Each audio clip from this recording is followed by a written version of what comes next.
Thank you, ladies and gentlemen. Again, welcome to Midvale Speedway Heat Race action. Moments away.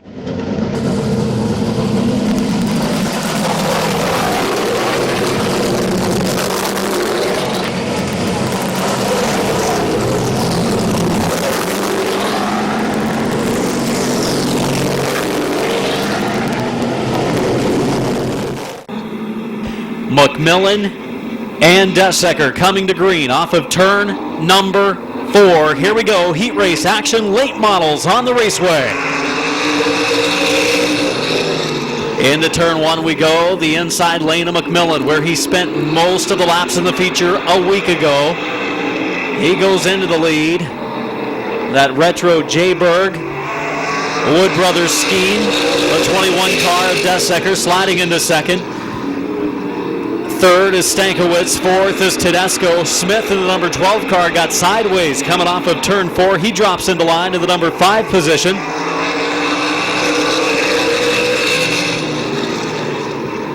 As we have completed our first 2 of a scheduled 8 circuits in the fast heat for the McIntosh Oil Company late models, Doug McMillan, the veteran, leads the way. Very fast times in the late model division this 2013 season. Racing extremely competitive in the feature a week ago with McMillan and Brian Smith in a great battle for the opening night feature win. McMillan turning a good qualifying lap here tonight, running smoothly around the bottom of the raceway with Dessecker running in second, Stankiewicz in third, Tedesco in fourth, Smith in fifth, and Rosenberry runs sixth.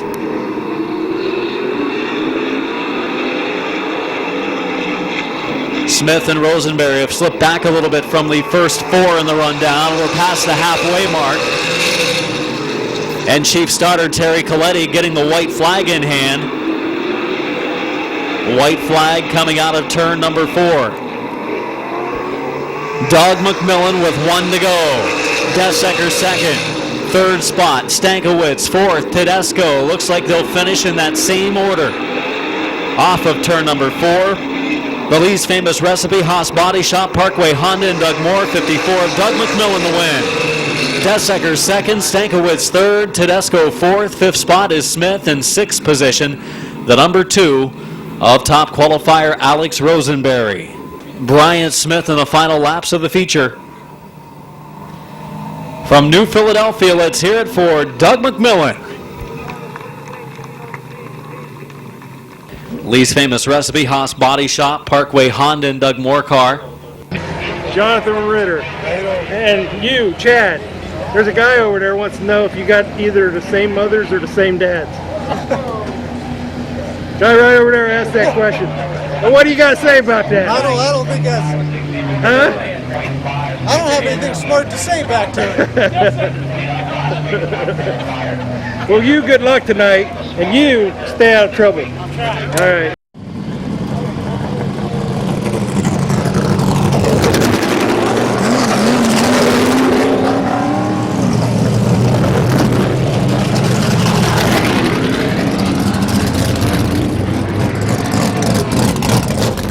Six cars coming to green, heat number 2 for the late model division off of turn number 4.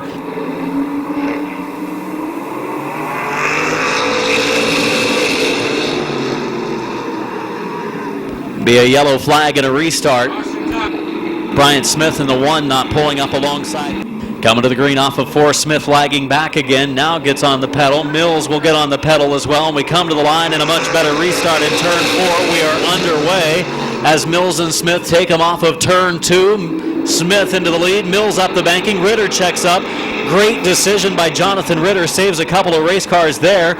The inside lane moving forward. Here comes the 22 of Mike Miller, the 17 of Schneider, the 63 of last year's champion Rick Sibla. Sibla wasn't here a week ago, makes his first appearance tonight. Car a little bit off in qualifying.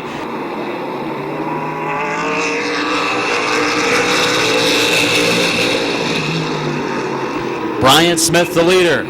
Mike Miller second. Third spot, Schneider. Fourth is Sibla. Fifth place is Ritter. Sixth is Mills.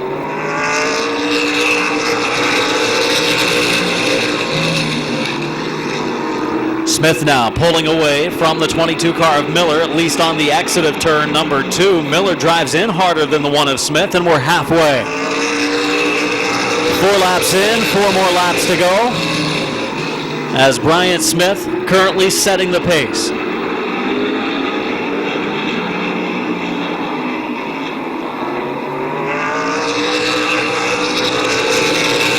Miller closing the gap, and we might soon have a battle for the lead. Drivers running different lanes around the speedway. Smith taking the easy entrance into the corners.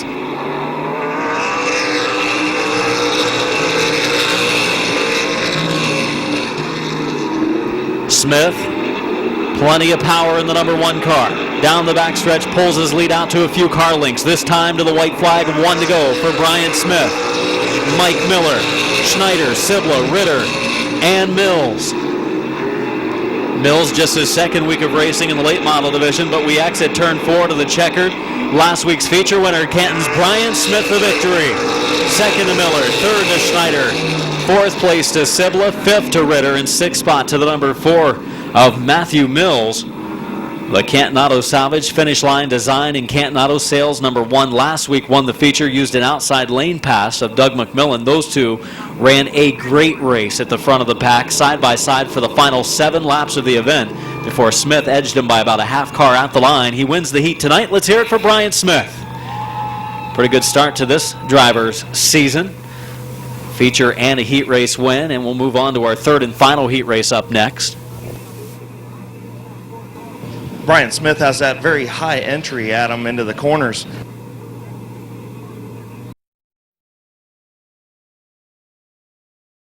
Daryl Dexter. Hey, pay attention. Daryl Dexter, how you doing? Okay. Right here. Look right there. Aren't you a little too old to be underneath the car? Yeah. Okay. How many years you been running out here now? Oh, this makes it about 57 years total. For a young guy like you, that's a lot. Yeah. Good luck tonight, Daryl.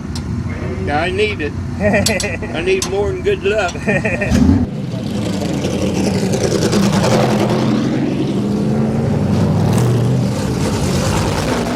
Different color of purple for 2013 as Eichel starts 4th. Here we go to the green. 8 laps, final heat for the late models. And trouble, Fuchs and Dexter up into the wall.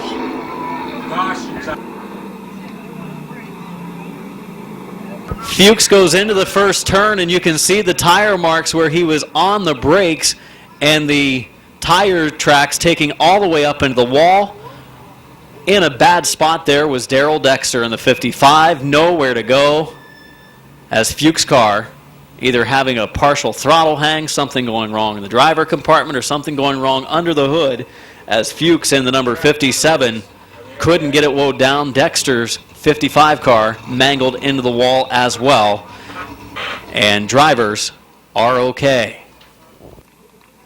So we will have a pause for the accident down in turns 1 and 2. Our roving announcer, Chris Kale, running across the infield, runs about as well as one of his heroes, Paul Pierce of the Boston Celtics, but Kale heading over to turns 1 and 2 to check out some of the damage, and it's going to be pretty substantial, I think, to those two cars. They weren't at full speed, but at full speed enough as they slammed up into the outside retaining wall.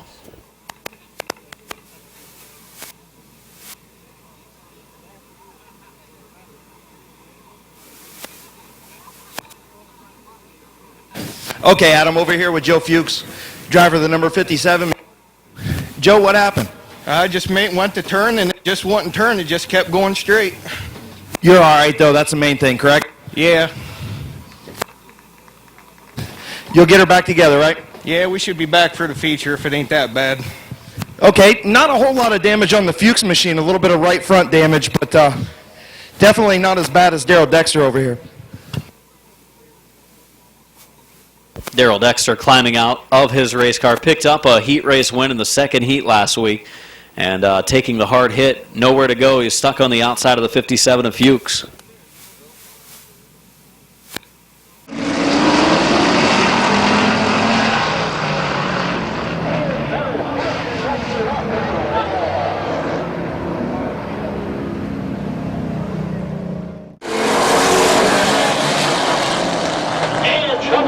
Austin Dexter up into the wall.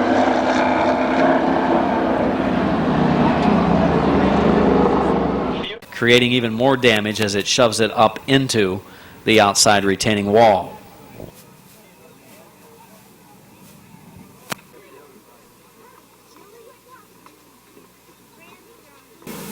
It is an 8-lap King of the Hill race here at Midvale Speedway, otherwise known as our third heat. Baker and Eichel coming to green off of turn 4. Here we go. Into 1 and 2. Down into turn number 3. Eichel checks up a little bit earlier, entering the corner. Baker pulling ahead on the front straightaway. And Larry Baker leading lap number 1 in that template-bodied car with a crate engine underneath the hood. Gets a weight break, but still down on horsepower a little bit from some of the big competition. It is Baker and Eichel racing in our third heat.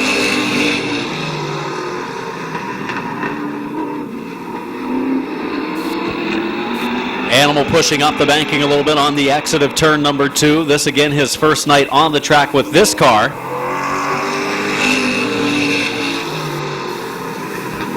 Baker pulling away.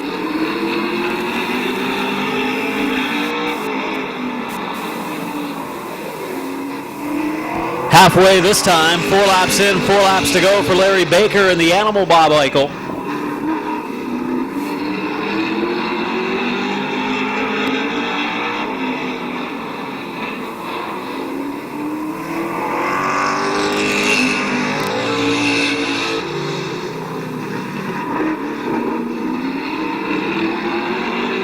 Baker pulling away now, a half straightaway advantage over the Animal Bob Eichel, who's still shaking his car down.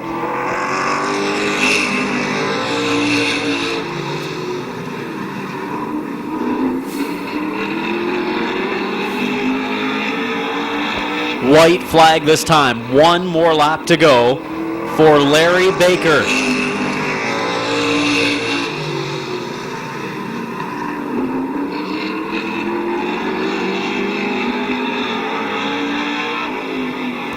The Baker Racing 06 of New Franklin, Ohio's Larry Baker claims the victory. Second spot to the Animal Bob Eichel. From New Franklin, Ohio, winning heat race number 3 for the McIntosh Oil Company Late Model Division. Put your hands together for Larry Baker.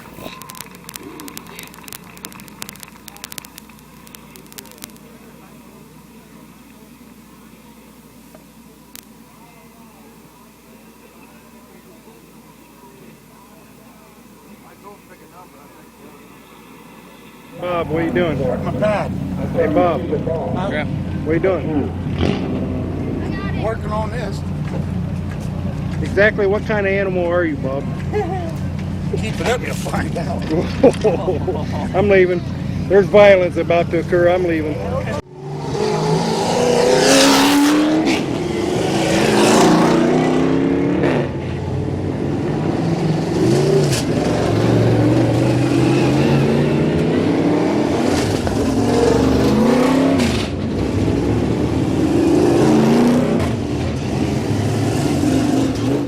From Canton, Ohio, Justin Courtney, last week's feature winner, the Finish Line Motors, Finish Line Design, and Wissman Motorsports car coming to green off of 4.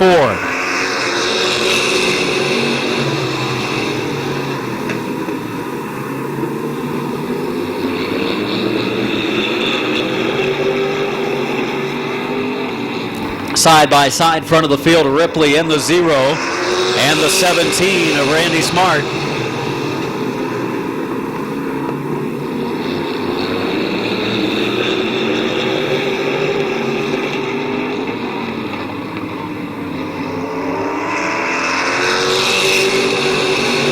Lucas Ripley leading the way in the 0. Smart is second. Heard him talking about making setup changes to his car earlier, trying to get it tuned in, but he's not in the lead right now. That's Lucas Ripley. The battle for third between Tad Grove and Kevin McClintock. In the past, they were rival competitors in the sports stock division. McClintock holds him off for the third spot for the time being. Grove runs fourth. Battle for the number 5 position, Scott Archer and Lee McCreary. And we are single file for the first time in this race. Archer's going to step out of line. A look for the number 4 spot. Checks up, going down the backstretch. Gets to the outside of Grove now. 3 to go. Final 3 laps for Ripley, Smart, McClintock, and Grove. And Smart's car really free on the exit of turn 2 the last time around. 2 to go. Top qualifier, Scott Archer from Canton. His car looks to be very into the racetrack and hooked up tonight to the outside groove of Grove. It goes for the number 4 spot with 1 lap remaining. Final lap for the 0 of Lucas Ripley, the 17 of Randy Smart, and the 38 of Kevin McClintock. The Swan Racing Fabrication, third base racing, shortstop, drive-through Ridgeco, Pallet, D&B machine car of Lucas Ripley, the victory. Second goes to Randy Smart, third to Kevin McClintock, fourth to Scott Archer, fifth to Tad Grove, in sixth, Lee McCreary, and seventh, last week's feature winner, Justin Courtney. The Swan Racing Fabrication, third base racing, shortstop, drive-through Ridgeco, Pallet, D&B machine car, third generation racer, Lucas Ripley. Son of Todd Ripley, grandson of Jack Ripley, racing in our modifieds.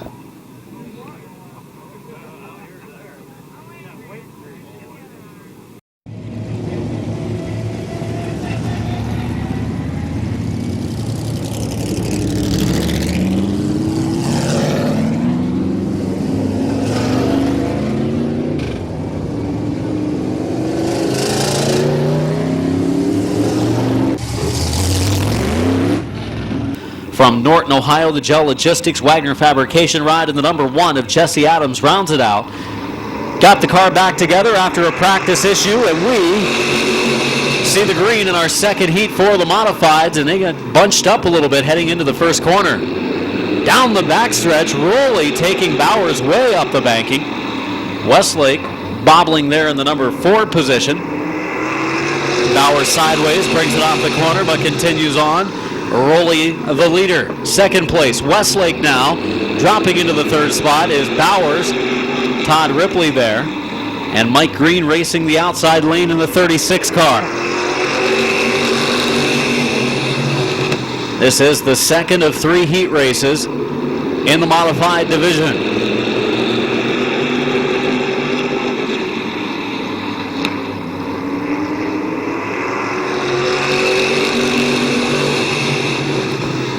Leading the way is Rowley. Second spot is Westlake. Third is Bowers, the 00 of Todd Ripley on the outside lane. Westlake making a run for the number 1 position, the veteran driver on the outside of our former compact and figure 8 competitor Neil Rowley. This time by to be 5 laps in, 3 to go for Westlake. Saw some contact at a brake check session between the 1 of Adams and the number 9 of Westerfield. Unintentional, they were just checking up in Westerfield with nowhere to go. Rowley running second, locking up the front tires a little bit, going into the corner, opens the door for Todd Ripley in the 00.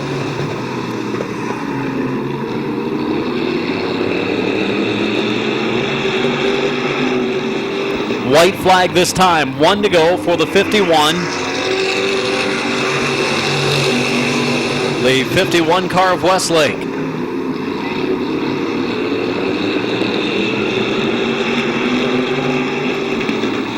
Coming to the checkered flag, Westlake will pick up the victory.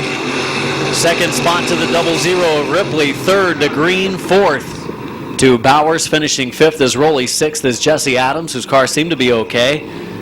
The Murph's RV Center, Awesome Signs and Shirts, Quicktime Performance Parts, Iceco, and our carburetors car. Let's hear it for Bill Westlake.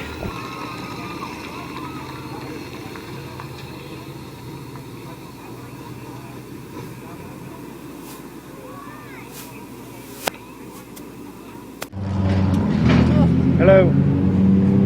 Hey, are you Brock? Yeah. Are you really Brock? I bet it ain't grounded. You're not going to beat this car up this week, are you? You promise?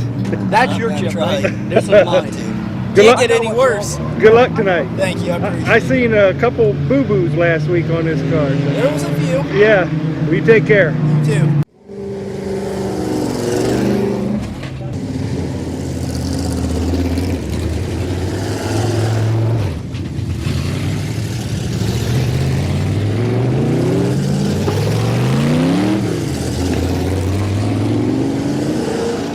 Driven by Joe Usage. Usage out of Canton. Graphics by Dave. H&H Napa. Joe's Auto Service and Ida's Cafe. And the 15 is Greg Hull from Scio, Ohio. The Rusty Nuts Racing, Alpha Heating and Cooling, Maslin Machine Ride.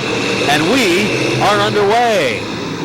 Look out as the cars enter down into the first turn, and down into the infield goes Josh Anders. Keeps the car rolling. And we'll come to a stop. Caution flag out for the number 18 of Josh Anders. We'll have a restart. Anders does pull away from the scene. Track crew rolling from the infield. We'll take a look at the conditions, but it should be okay down in turn 1.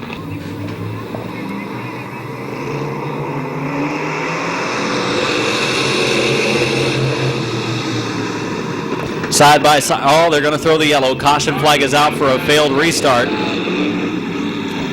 So Tom Ertl and Jeremy Sloan not side by side over at the stripe in turn 4. They want Ertl and Sloan wheel to wheel, door to door as they go across the stripe, where they are reaching right now in turn number 4 when the green flag waves. Jeremy Sloan, front of the pack, Brock Bircher.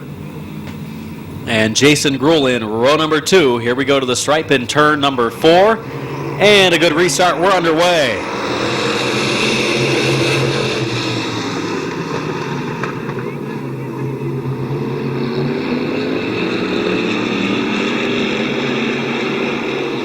Sloan trying to win his first career race. Way high, look out. Uh-oh, Sloan's gonna lose it. Oh! Everybody able to make it by. And this race stays green. Still underway. Your leader, Tom Ertl, in the 82 car. Joe Usage in the outside lane. The number 11 racing with the Kid Rocket, Brock Bircher. Usage for the number 1 spot, side by side in turns 3 and 4, and into the lead goes Joe Usage. Usage into the lead. Second is Ertl. Jason Gruhl in the 99 trying to make a move to the front. Halfway this time, 4 laps in, 4 laps to go for Usage, Ertl, Bircher, who's running in the number 3 spot. Bircher a little bit of contact with Ertl. And now Ertl checks up because of the contact coming behind him. Usage has pulled out to a big lead as Jason Gruhl moves to the runner-up position.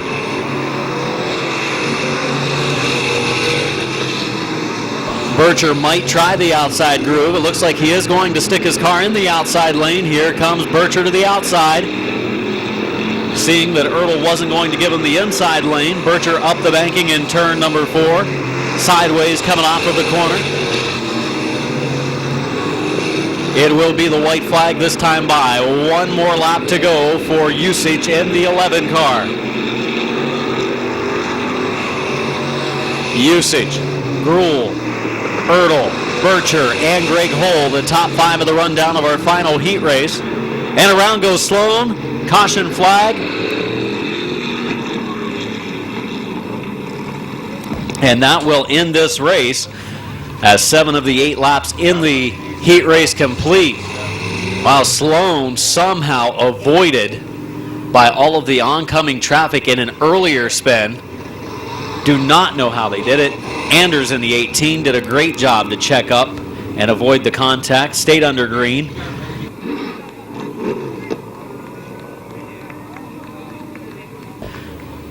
At the line, your winner in the 11, Joe Usage. From Canton, Ohio, the graphics by Dave, H&H Napa, Joe's Auto Service, Ida's Cafe car. And congratulations to Usage making the downtown Ford victory lane on our front stretch.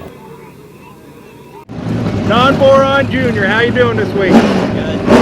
Hey, if you're racing side by side with your dad, are you going to put him in the wall to take the win? No. You're going to give him plenty of room? Yeah. What about you? I gave him plenty of room. You're going to give him plenty of room, but when it comes down to the end, are you going to win or are you going to let him win? I don't think I got much of a choice. He's faster than me. What do you say about all this? It's up to them. Up to them? Yeah, they can battle it out. Right at the line, huh? Well, good luck tonight, both of you guys. Thanks.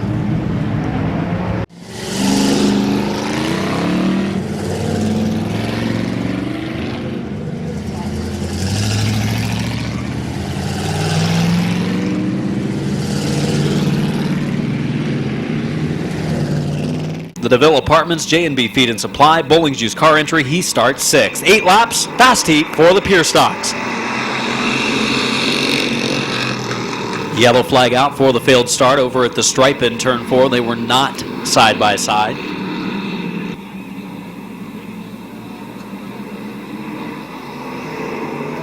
We are green flag racing at our fast heat. Much better restart that time as Oliver leads the field through turns 1 and 2.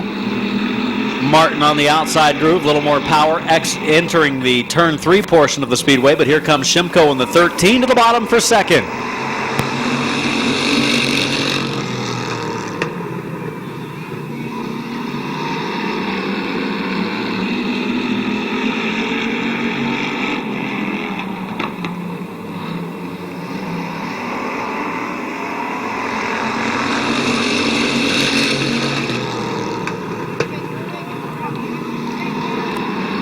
Shimko and Oliver rubbing some pain down in turn number 2, and Rich Schweitzer thinking about a move 3 wide. The top 2 beating and banging for the race lead. Sideways Shimko, Oliver in the outside groove. Here comes Rich Schweitzer. Don Boron Jr. in the 82 gets to the inside of Oliver. Now Schweitzer contact with Shimko.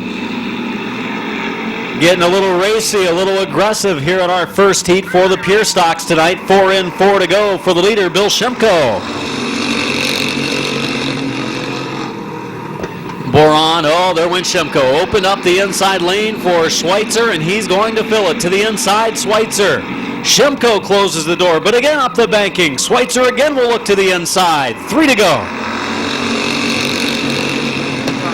He's going to look to the inside again. Schweitzer all over the rear bumper of Shimko in turn number 2. They bump a little bit. They continue on. It's Boron, the top qualifier, running in the 3rd spot. And Schweitzer thinks about the outside lane, but that opens the door for Boron. 2 to go. Shimko hanging on to it. Meanwhile, the second place battle between Boron and Schweitzer. White flag in the hand of chief starter Cherry Coletti. 1 to go for the 13 of Shimko, and Boron now moves into second. Does he have a run left? To go at Shimko. Shimko a little bit free exiting the corner. Schweitzer's fallen to 3rd. Here comes Oliver in the number 4 spot. Coming to the checkered, it will be the 13 of Bill Shimko holding off the field of challengers. Boron 2nd, 3rd place to Schweitzer, 4th place to Oliver. Finishing 5th is Martin, and 6th is Vince Martin. Coming to the line, he paints a lot of these race cars. Bill Shimko. Vegas Nights, Rick's Automotive, Wicked Weekends, M&D Design, and Ace Auto Body, the sponsors of Shimko's number 13. Austin Harvey, first time ever at Midvale last week in a Pure Stock. Won your first race. What do you feel? I was pretty happy. That all you got? Yeah. Come on, man, talk more. You're elated about that big win, right? Yeah. This week is going to be the feature? I'm going to try. All right. Good luck tonight. Thanks.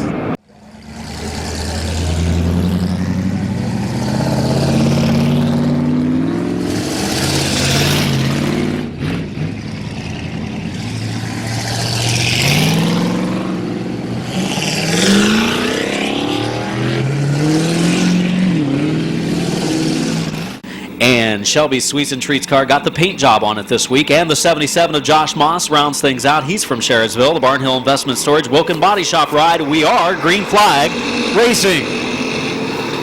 Second and final heat for the Midvale Speedway Pure Stock Division. Sideways, Waylon Orr in the outside lane. Patterson goes by on the bottom. Here comes Anders in the 18 and Moss in the 77. He's driving the car that Todd Miller drove to a feature victory a week ago. Little contact between Moss and the 77, and Anders goes up the banking and spins the 29 of Orr. He's going to bring out a caution. Green flag, turn number 4, we're underway. Into the first corner, Austin Harvey, sideways a little bit, but still pulls away from the rest of the field. Patterson can close the door on the second spot if he'd like. Instead, he locks up the tire, slides up the banking, gives the inside lane up. Contact between Hoopengarner and Moss.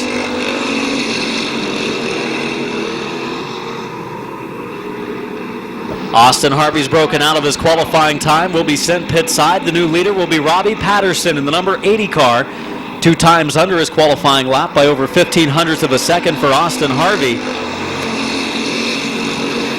So Patterson inherits the lead, and now Waylon Orr and Don Boron Sr. battle for the number 2 position.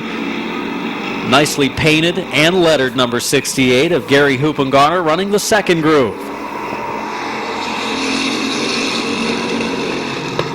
And Anders in the 18 spins towards the infield, loops it around, will keep the wheels moving and keep it going.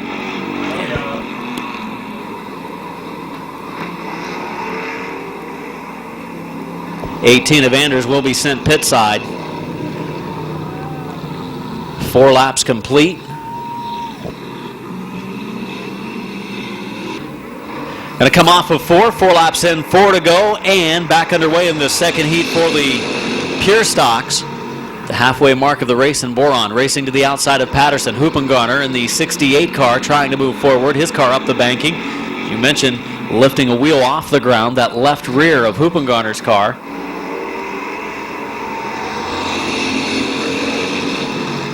Down into the turn, good 3-car battle for the number 1 spot. Moss and Orr at the back of the field, kind of slipping back a couple of car lengths now. Moss making his first racing start at Midvale, every other week driving with Todd Miller.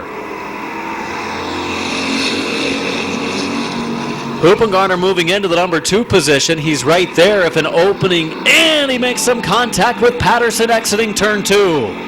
Patterson keeps it righted though, and we come to the white flag this time. 1 more lap to go. Huppengarner and Patterson, some more contact. Using up the rear bumper. Now Moss closes. Patterson protecting the bottom. Huppengarner up the banking in turn 2. That's going to cost him as now Boron goes for the lead again. Coming to the checkered, Patterson.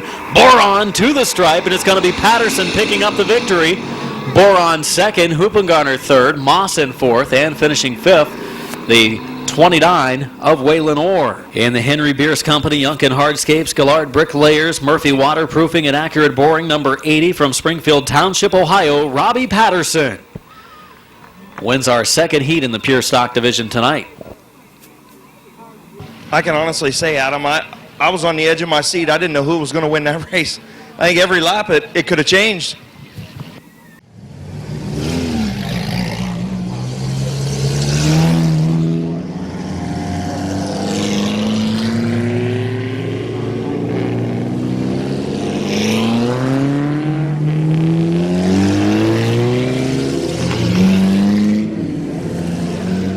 He's from Tusky, the Jack's Auto Express car. The number 4 of Anthony Vasilou, the 57 of Mike Swaney, and top qualifier driving for Braden Swaney this week is Jake the Turtle Albright, and we're underway.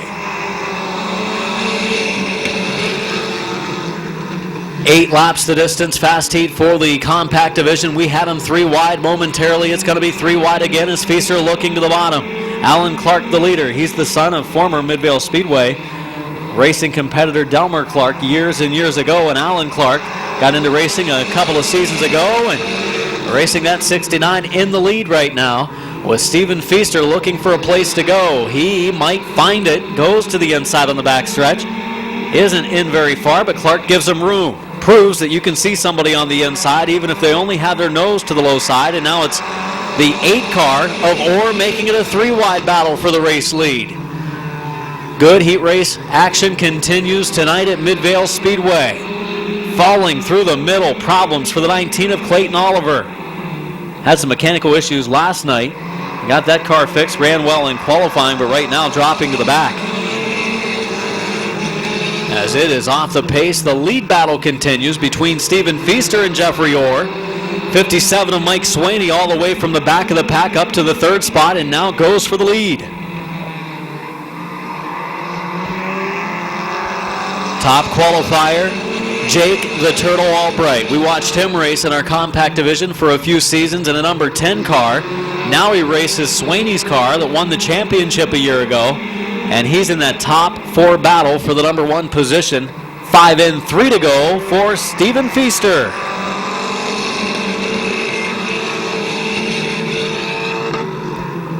Feaster leads, Swaney in second. as Orr slips to the third spot. Not so quickly. Orr inches ahead once again into second. Albright looking for a place to go. So does the number 4 of Anthony Vasilou as he joins up front.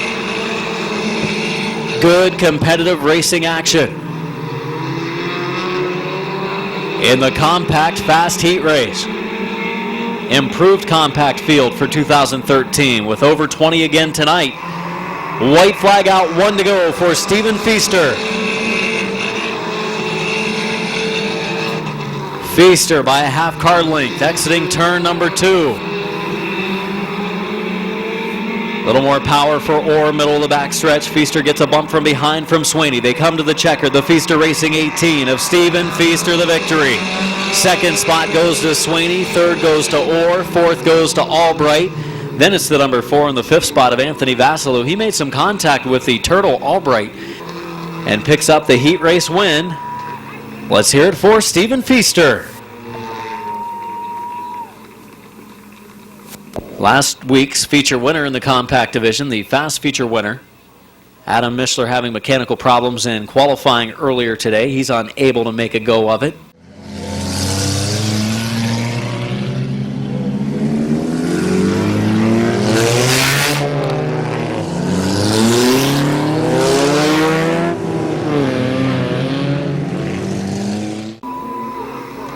KTFO racing car and rounding it out the 157 of Bob Schneider Jr. and we're 3 wide as the green waves as last week's feature number 2 winner Don Leggett III takes over the number 1 spot with a bold move on the front stretch.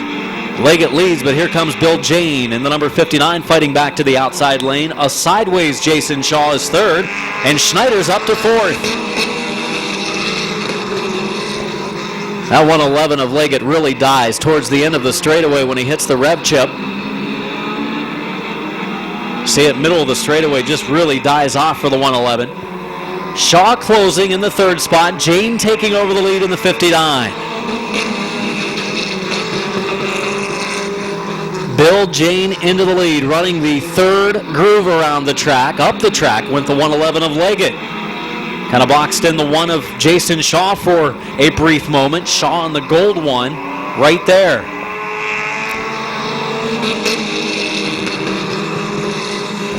I know, Chris, it might not be a gold car. It's probably sunburnt orange or something. 59 of Bill Jane has broken out of his qualifying time. That's going to give the lead back to the 111 of Don Leggett III. Halfway this time, up the banking they go. 59 of Jane under his qualifying time moves over. Jason Shaw threads the needle, goes into the lead. Leggett fighting back. Bob Schneider Jr., late model driver, number 17. And the compacts, the 157, good feature finish last week. Look at Shaw dirt tracking it. Then gets some contact from the 111 of Leggett. Wild compact racing in our second heat race tonight, and there's still 3 laps to go. Leggett up the track. Shaw on the outside groove. Here comes Schneider in the 157. He's got the lane. Some contact is made. Sideways. 3 cars. Synchronized sliding drifting competition in turns 3 and 4. Shaw into the lead again. He's been doing a lot of dirt track racing, and that car looks like it's set up for dirt. Coming to the white this time. 1 to go. 7 laps in. 1 to go.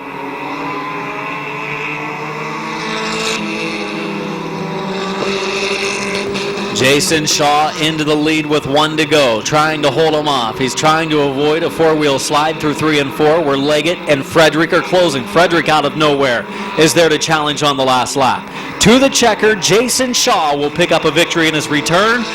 Tim Frederick 2nd, Leggett 3rd, 4th spot to Schneider, and finishing 5th is Ennis in the 09, 6th spot to Ryan Schreffler's 99 car. That was a wild race. Jason Shaw, I believe, picking up a feature win on a dirt track somewhere. Tonight, it's on asphalt and picks up a win. Let's hear it for the Finish Line Motors number 1 of Jason Shaw.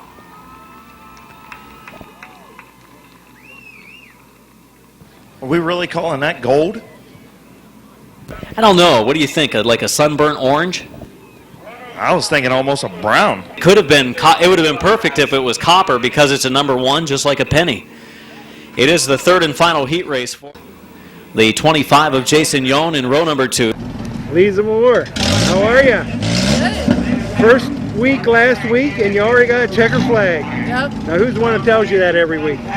You. Well, tonight, Good luck. You're going to win another one. There you go.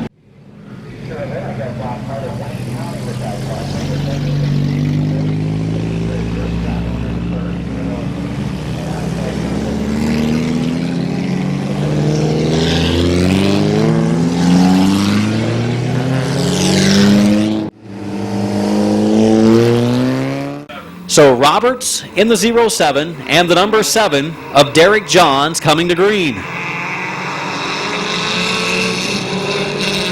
Mitchell Usich in the 11 car threading the needle.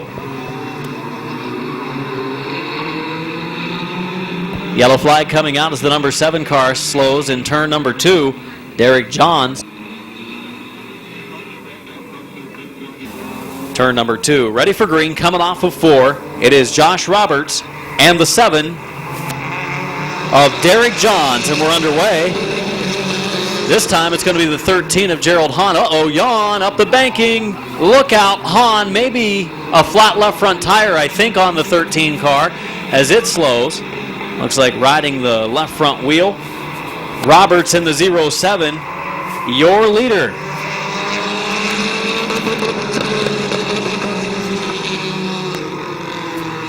A bad break for Hahn in the 13. Hahn will head pit side. The 07 of Josh Roberts leading the way. Mitchell Usich in the 11, rookie in our compact class, running the high groove. Kyle Finlayson, another compact rookie, running in the 3rd spot.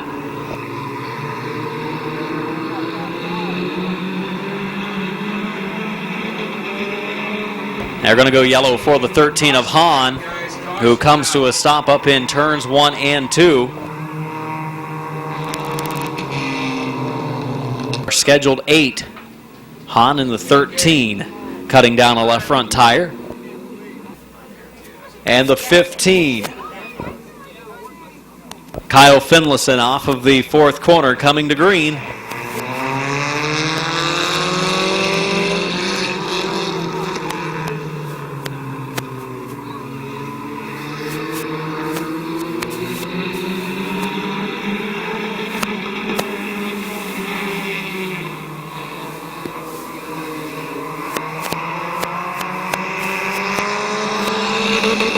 The 11 of Usich, your leader.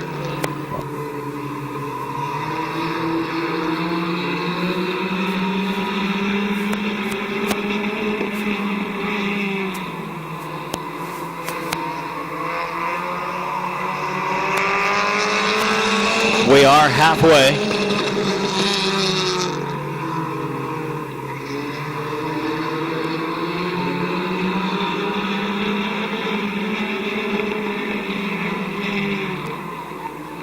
Five laps in and 3 to go this time for Mitchell Usich, Lisa Moore, Kyle Finlayson, and the 17 of Laney Stresky. 11 of Usich has gone under his time twice during the course of this race, so he gets a speeding ticket this time by. It's going to give the lead to Lisa Moore in the 95.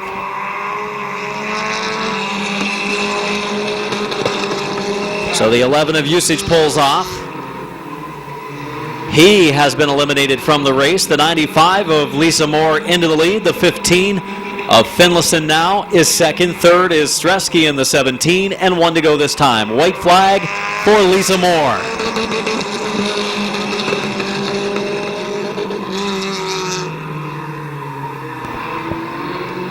Again, the 11 scoring has stopped on the 11 of Usich. He has been eliminated a couple of laps ago for going under his time. Lisa Moore will pick up the victory, and the number 95, followed by the number 15 of Finlayson and the 17 of Stresky. Not saying that any of those drivers did, but if they do purposely qualify bad and then start at the front of the race, they could go faster. Well, not with the breakout rule, and that's what's been the case for years and years here at Midvale Speedway. The 95, your winner, Lisa Moore.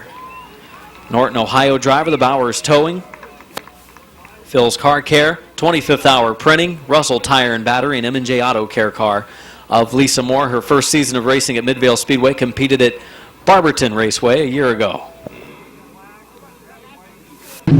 Are you Laney? Yes. Are you driving tonight? Yes. Tell everybody in La La Land out here who you are. Is this your first night?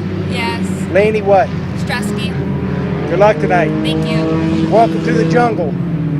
For the number 7 of Campbell.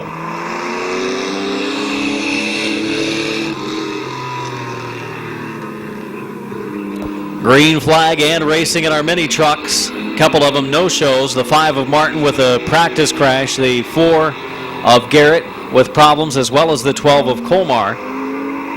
Sideways, the 7 of Campbell as he brings it off of turn 4. Good division to get involved in if you're looking to get into racing. Build yourself a mini truck. It is the first season of mini truck racing, first full season of the race division here at Midvale Speedway. Leading the way, the 22 of Justin Badgett from Barberton, the C&D Towing, Hall of Recycling, JoJo drive-through vehicle.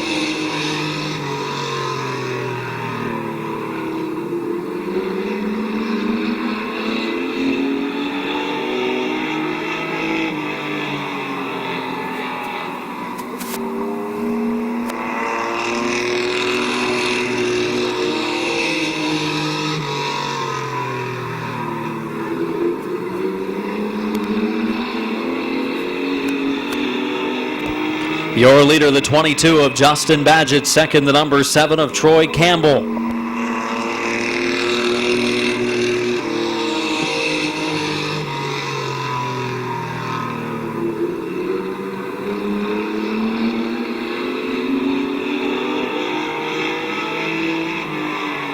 little bit of smoke coming out of the number 7 of Campbell.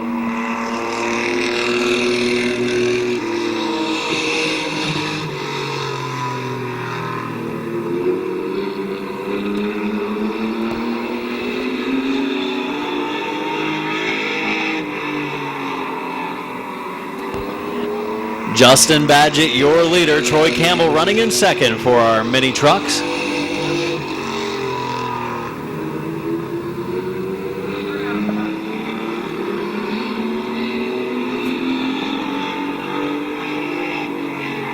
White flag this time, 1 to go. Hopefully Campbell's truck, the number 7, can make it to the finish with some smoke and not sounding so good.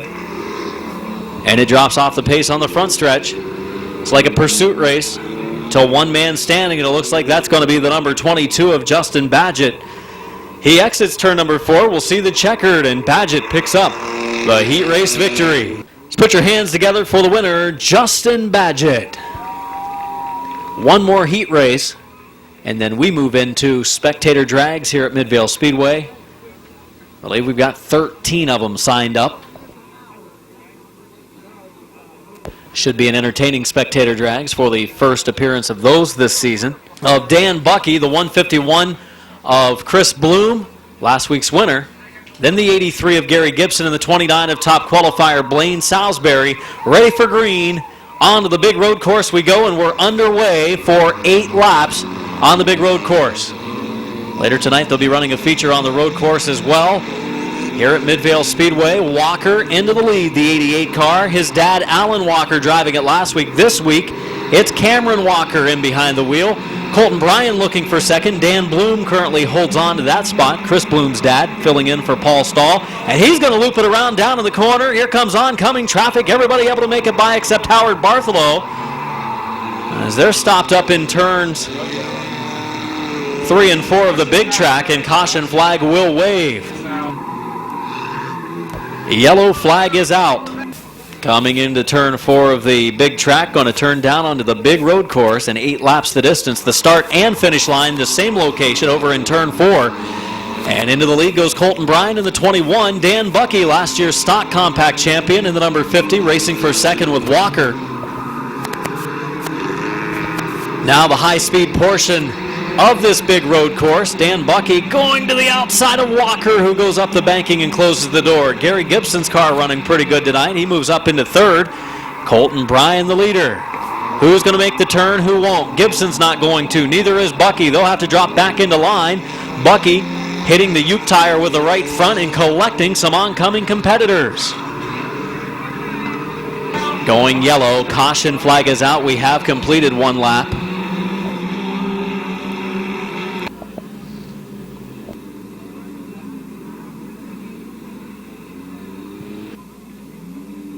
One lap in, 7 to go in our fun-packed second place. Cameron Walker in the 88 car.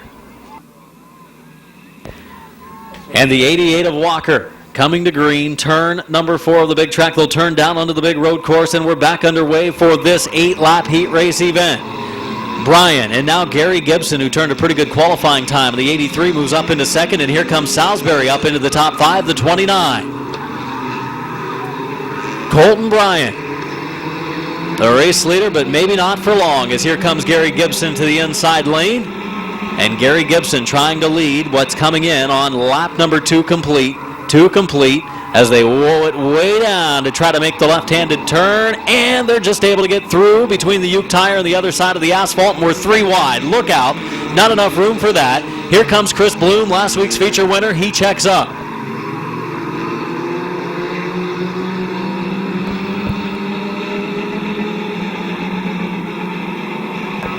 Gibson is leading. Salisbury is second.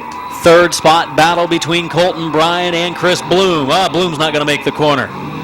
Bloom rolling it down. He has to let those cars get back out ahead of him now because he took the shortcut.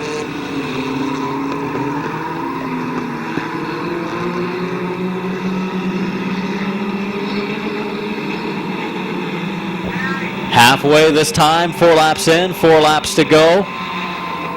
As Gibson leads, Salisbury in second.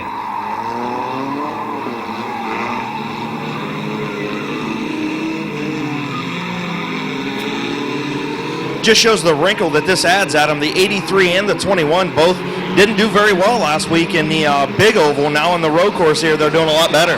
You got that, Chris. It's a big difference, and we've got 6 different racetracks that these fun packs can compete on. Big road course, small road course. Gibson right now holding off Salisbury through the sharp corner. And they have a big lead built up. Running third is Colton Bryan, who you mentioned did not run well last week on the big oval, but he's doing a fine job on the big road course. Should say the small oval last week. 151 of Bloom running to the outside lane now. 6 laps in there, 6 in, 2 to go, and Salisbury trying to set up Gibson for a pass. Dan Bucky with an opening, gets to the inside, now make it outside of Bloom. So those two go at it up in turns 1 and 2, following Colton Bryan. Coming in on the white flag, it'll be 1 to go for Gibson and Salisbury. Look at Salisbury making a bold move. They're rubbing some paint, beating and banging. Down onto the road course they go.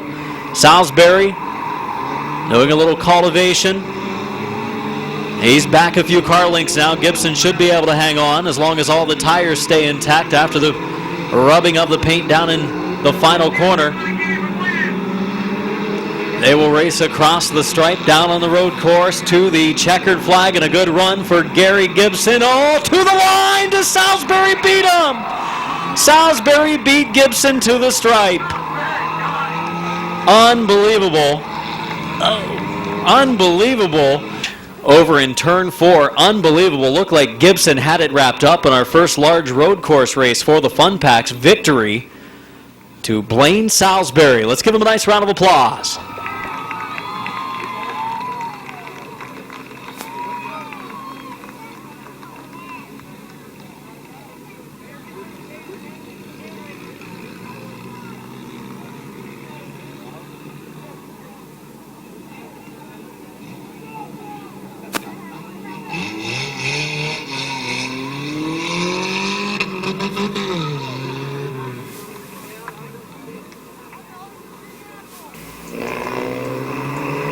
Truck not going either. We're off and green flag racing for the mini truck feature. Feature action underway here at Midvale Speedway. The number 12 of Cody Colmar. Number 12 of Cody Colmar on the inside. On the outside lane, the 22 truck of Justin Badgett. Badgett falls into the number 2 position. Running third, the number 4 of top qualifier Dennis Garrett III.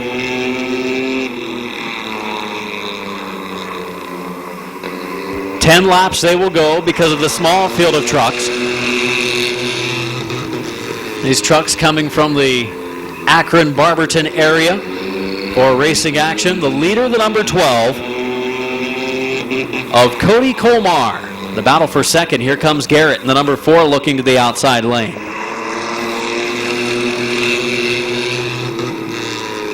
Single file formation right now. Garrett, the quickest of the trucks, set quick time earlier today with an 18.095. Badgett in the 22 was second quick with an 18.265, so the gap had closed from a week ago.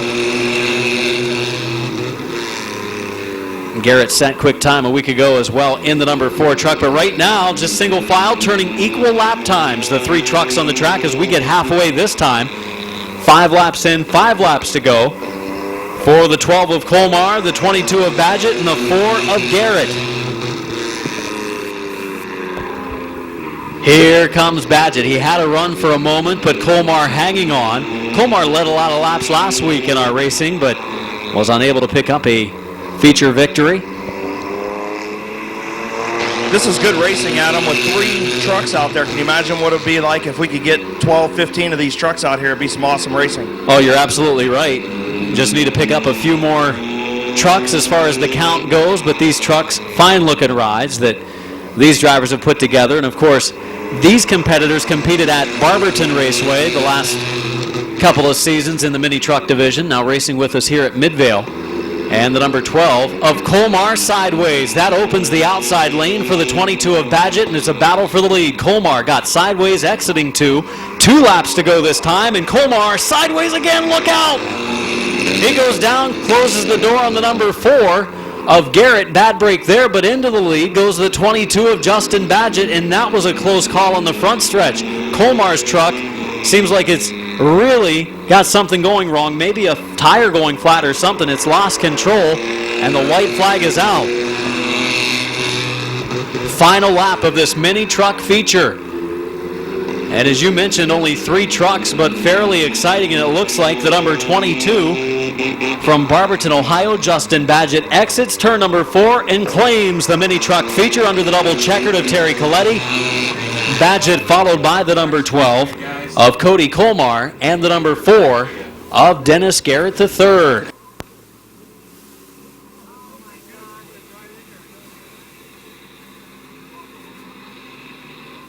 Took his steering wheel off before he was taking his victory lap. Thought he might do a burnout with the steering wheel out the window, Kyle Larson style, but not happening. Just didn't know he was going to take a lap. Colmar in the number 12, a pretty good run for about half of that race before it got sideways. Coming off of turn number 2, I don't know whether a tire was going flat or the handle just went away that quickly for Colmar, but came up short. And again, these mini trucks division at Midvale Speedway, rules online at midvalespeedway.com to build yourself a truck for competition on a Saturday night, weekly basis. The Hillside Park Camping, cutting edge and design.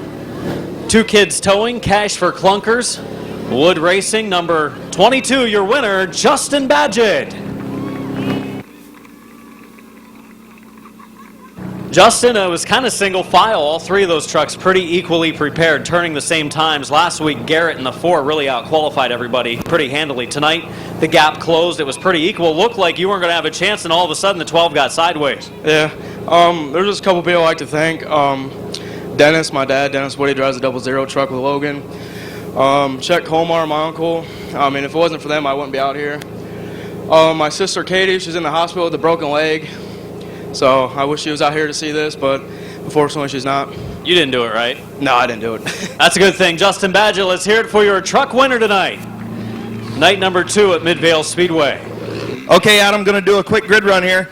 Chris Paul, get ready to head out on the speedway. How you like this road course racing, Chris Paul, starting on a pole?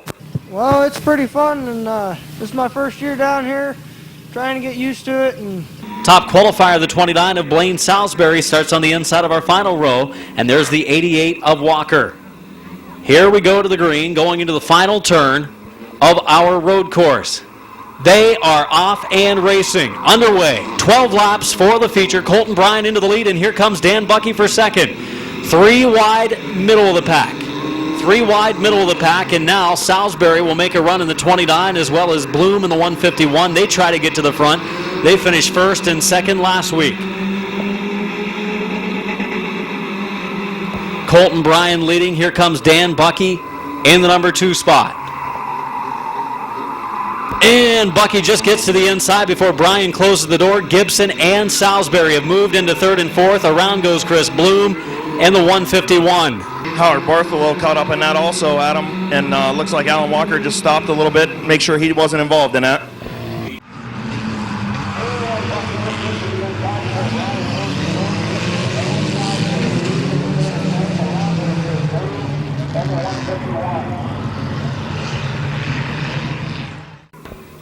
A 115 of Howard Bartholomew and the 151 of Bloom. And he happens to be doing it at Midvale Speedway on a night where we're running the big road course. That's a rude awakening. Colton Bryan in the 21 and Dan Bucky in the number 50 coming to green 11 laps from the finish. Colton Bryan and Dan Bucky. Oh, Colton Bryan closing the door on Bucky. Then he gets turned sideways, goes down into the infield and stops. And off goes a bumper cover on one of our rides. Going to go yellow. Caution flag is out with Bucky's number 50 stopped.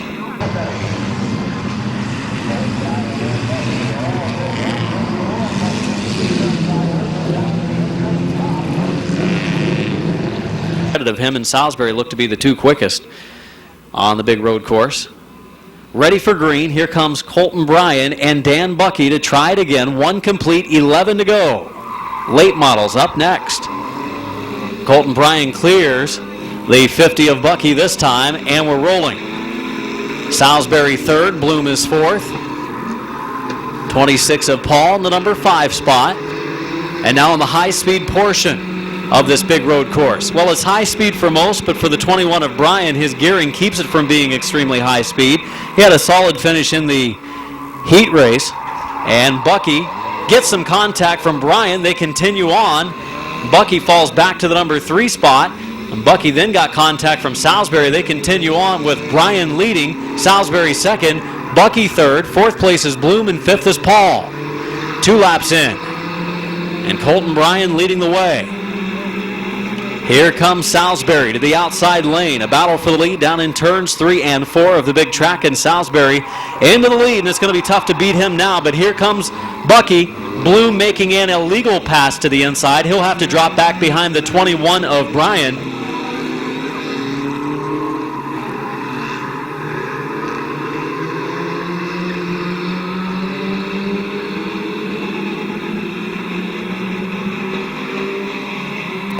Your leader is the 29 car.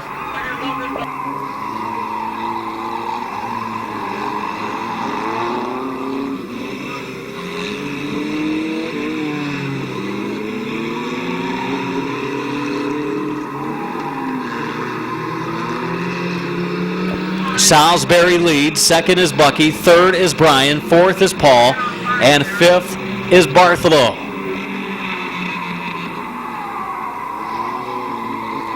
5 laps complete now. 7 to go. Can Bucky run down Salisbury? And losing a right front, the 26 of Paul. He comes to a stop. Look out on the backstretch. Please don't hit the tire. That would be bad. They will miss it. So caution flag out for the loose wheel coming off of the 26 of Chris Paul.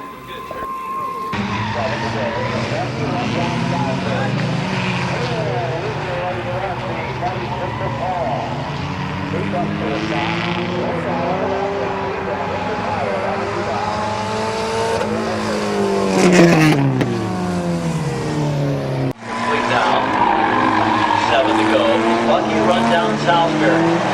And losing a right front, the 26 of Paul. He comes to us.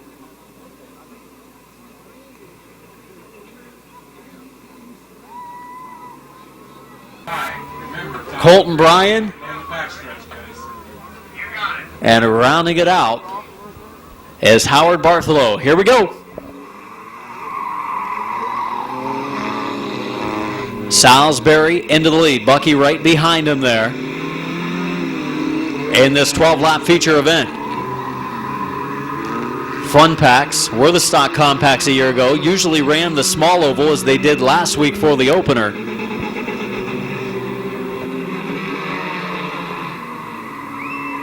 Halfway this time, 6 in, 6 to go for Salisbury and Bucky is running right in the tire tracks of Blaine Salisbury.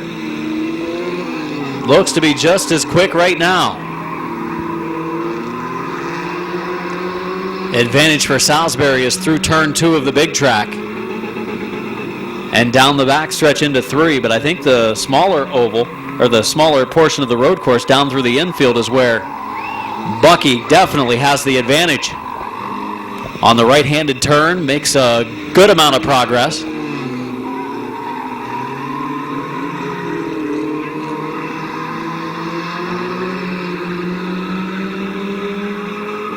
Salisbury pulling away now from Dan Bucky. Here's where Bucky makes up a lot of ground.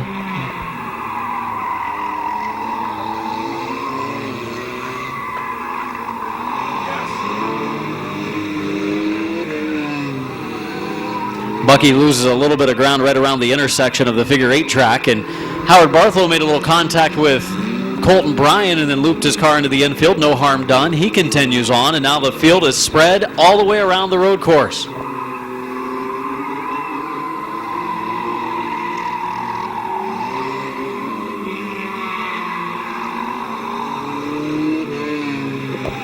Blaine Salisbury leading the way, getting down to the final stages. It will be 2 to go this time. 2 final circuits to go for Blaine Salisbury in the 29 car.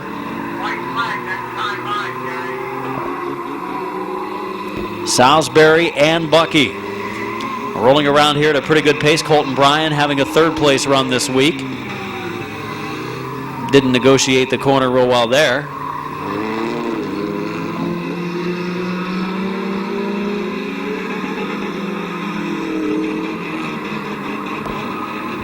White flag, 1 to go for Salisbury.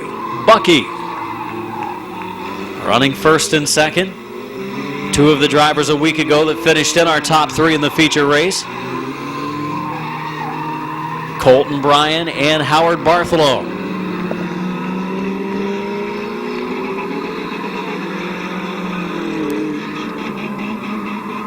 Checkered flag as Blaine Salisbury picks up the victory.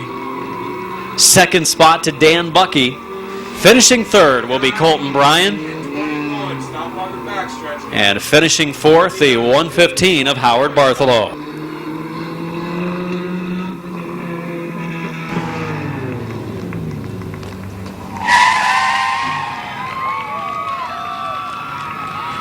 Salisbury will take the victory lap.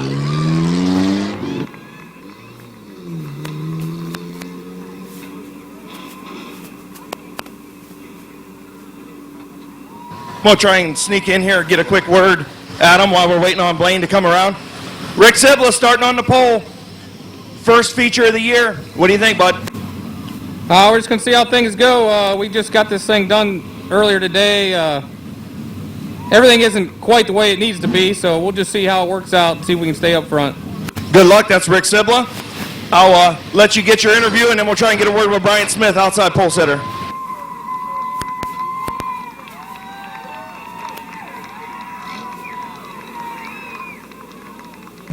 Well, PhilChalmers.com, Route 39 Auto Salvage, M&D Design, Tap and Drive Through, and Feed sponsored number 29. Let's hear it for Blaine Salisbury.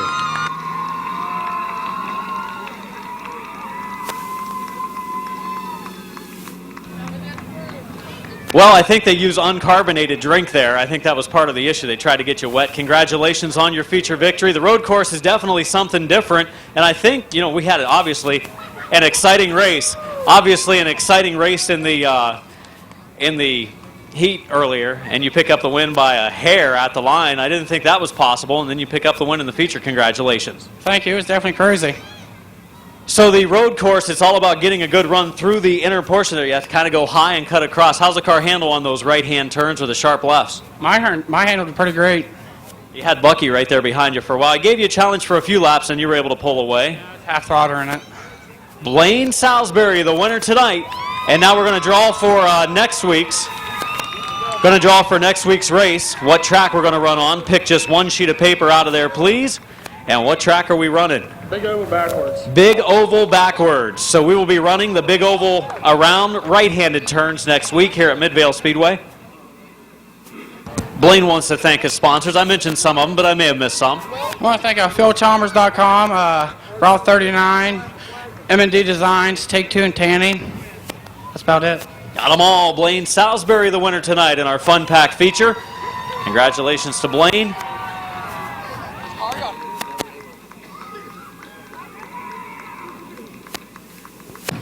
Having a little bit of issues over here on the one machine, Adam. Sounds like some starter issues, so they're going to give him a bump start over here, so I'm not going to get a word with Bryant before we go out. Once again, make sure you pick up your video from Mid-Vid Racing Videos, as Craig has taken video from the back of the Jeep tonight, the Pace Jeep. Should be some pretty cool shots. Yes, if you want to purchase one, come up, talk to John up here in the Mid-Vid Tower, located next to our main scoring tower here at Midvale Speedway. They had a good deal going on for last week's racing. If you'd like to have it on DVD, stop by and talk to John. Number 63 on the pole of this race, last year's point champion, Rick Sibla from Maslin, Ohio. Rick Sibla from Maslin on the pole, last year's point champion. This is his first feature start of the season. Had issues last week, just not able to get the car ready to go for the season opener. Starting in the second spot is Brian Smith, last week's feature winner from Canton, Ohio, the Canton Auto Salvage. Finish line design, Canton Auto Sales car, the number 22 of the veteran Mike Miller. Starting third, he's from Clinton, Ohio, the Williams Painting, Bob's Auto Sales, DFC Racing Carbs, A1 Auto and Spring Ride. The number 28 of Jonathan Ritter from Weirton, West Virginia, the Your Auto Connection, Hooper's Rock Springs Parts and Service, Sheila's Place, and Talk Racing with Mike.com entry. He starts fourth. The number 17 is Bob Schneider Jr. from Denison, Ohio. The Landstar by Jeff Seacrest, Barnhill Investment Storage, Swan Racing Fabrication, McBride's and Liz Talati car. In the sixth starting spot, the 54 of Doug McMillan from New Philadelphia. The least famous Recipe Haas Body Shop, Parkway Honda and Doug Moore finished a very, very close second a week ago. The 21 of Rich Desecker from New Philadelphia. Love the paint scheme on this car. Route 39 Auto Salvage, Walton's Auto and Glass, Tesco Machine, BHI, and Industrial Machinery Services, 21.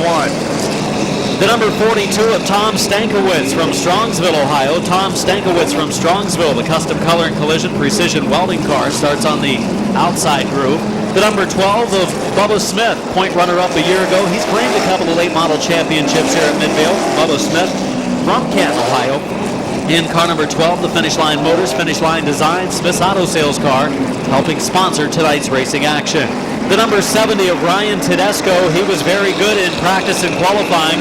Ryan Tedesco driving the number 70, CC Performance Racing Engines, Marathon Supply, Ducini Drug, and Tedesco Racing Graphics car in the outside groove. Top qualifier is Alex Rosenberry for the second week in a row, the number 2 car from New Philadelphia on the inside lane. On the outside, the number 4 of Matthew Mills, a rookie in the late model class. Mills, a runner-up finish in a heat race last week. The Dennison T-shirt graphics, Frontier Tool, Van Meters Auto Repair, and McBride Hidden Horsepower car. The Baker Racing 06 of Larry Baker picked up a heat race win earlier tonight on the inside lane. Dave Martin back out. His first feature at Midvale since the late 1990s. Dave Martin in the number 3. Bob the Animal Michael drives the number 69 and the 57 of Joe Fuchs. We're ready, 30 laps the distance, late model feature at Midvale Speedway.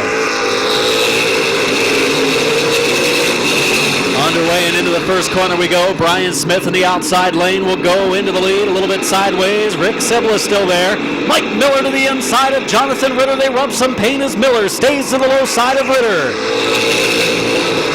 1 lap down and 29 to go in our McIntosh Oil Company late model feature at Midvale Speedway. Doug McMillan on the move. Last week's feature runner-up into the number 5 position. Cannot quite close the door on Schneider in the 17. Looking up toward the front again, we've got Mike Miller and Jonathan Ritter continuing that strong battle as Brian Smith leads the way. And now McMillan and Schneider get together. Look out on the backstretch as McMillan goes around and caution is out. Yellow is out for Doug McMillan in the 54 and Bob Schneider Jr. in the 17, I believe, making some contact.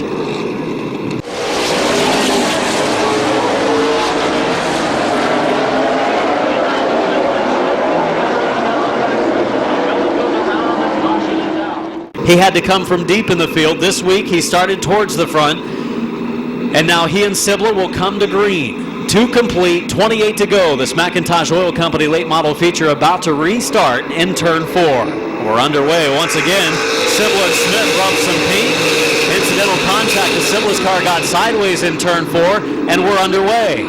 Down the backstretch, Mike Miller and Jonathan Ritter. Oh, Miller to the inside of Sibler makes some contact. Sibler keeps it in the right direction. We've been rubbing a little paint towards the front of the field. We've completed 3 of the 30, and now McMillan, last week's feature runner-up, is setting up another move on Ritter. Keep our eyes on Tedesco and Rosenberry. Tedesco is using the outside groove. First time he's raced on the American Racer tire, and the veteran from New Philadelphia, former ASA late model star, and a former late model champion right here at Midvale, is making his way toward the front. Could get boxed in behind McMillan and Ritter, though. Ritter on his way backwards. Not quickly, but is falling back. See if he goes to the bottom lane.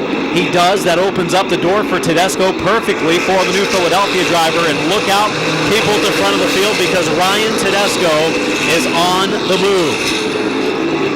Rosenberry will try to follow him. Just a second-year late model driver is Rosenberry in the 2, as Brian Smith leads this one by 5 car lengths over Rick Sibla. 7 laps complete. Late models racing on a Saturday night weekly basis here at Midvale Speedway. Rosenberry has cleared the 42 of Stanglewitz, has had to go to the bottom lane, and Tedesco has now caught Doug McMillan. Tedesco catching McMillan for the 4 spot. Just about the 1/3 mark of the event, 9 laps in for Brian Smith, looking for his 2nd straight feature win to start the season. You see Tedesco and McMillan battling it out. It's the Animal Bob Eichel and Joe Fuchs, 2 of the cars toward the back of the pack, pull in before getting a lap down. Dave Martin in the 3 will pull off into the infield. He calls it a night.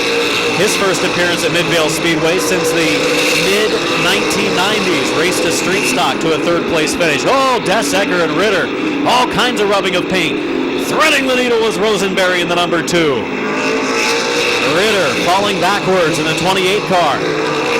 One driver not falling backwards, though, is the number 70 of Tedesco.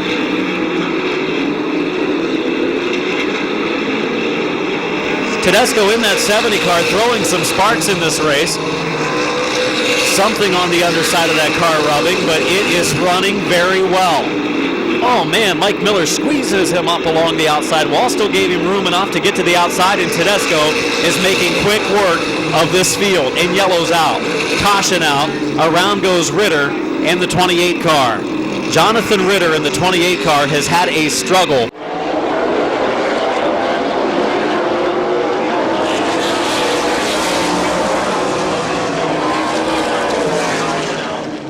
So Jonathan Ritter, the Weirton, West Virginia driver, spins. Over here pit side, Bubba Smith in the pits with some left front damage, also a left front flat over here for Bubba Smith as the crew changes the tire. Started toward the front and just couldn't make it happen. They're looking under Tedesco's car. Clearly the car is running fine, just has something throwing a little bit of sparks.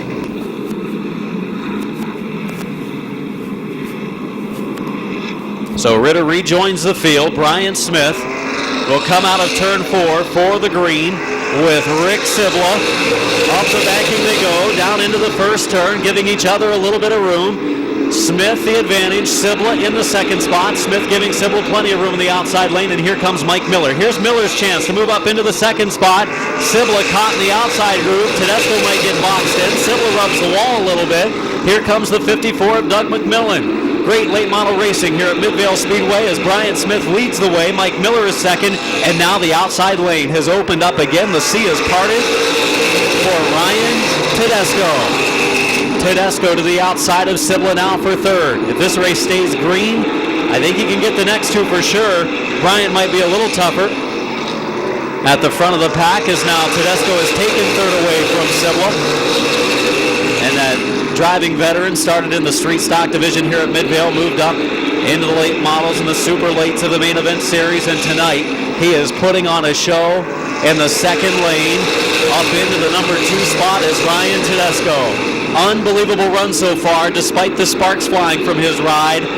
Here he goes, closing on Brian Smith. He is there. Smith is right ahead of him, and we have 13 to go. Boy, Rosenberry just about spun his number 2 car coming off of 4 that time. Smith now protecting the bottom. Tedesco can go to the outside. We've seen that ability since he started this race and has picked up a number of positions. Brian Smith, though, wanting to claim 2 for 2 at the start of the year. So Tedesco will drop in line and look for an opening. And those two drivers are speeding away from the rest of the field.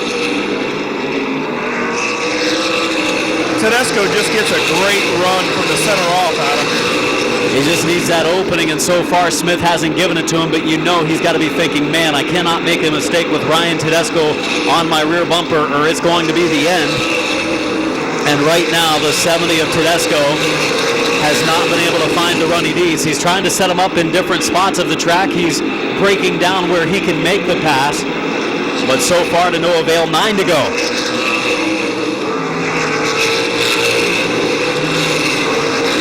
There goes Tedesco on the inside lane, coming off of that second corner. Still Smith, enough power to hold on to the lead position. 8 to go for Brian Smith and Ryan Tedesco. Smith turning laps in the 14.2s the last couple of times by. Off the pace of Stankiewicz, he goes to the infield. Great job by the Strongsville driver to keep this race under green. Tedesco went down on the rumble bumps down in turn 4 that time. That cost him about a car length. He will try to close the gap again. 6 to go this time as they close on Jonathan Ritter. May catch him, they may not catch him, not sure. Watching Rosenberry try to work his way back toward the front.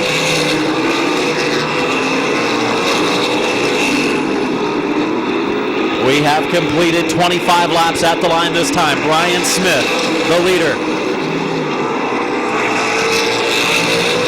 Smith leading the way, putting a couple of car lengths now on Jonathan Ritter. Tedesco closes again as they pass Ritter in 3 and 4. 4 to go.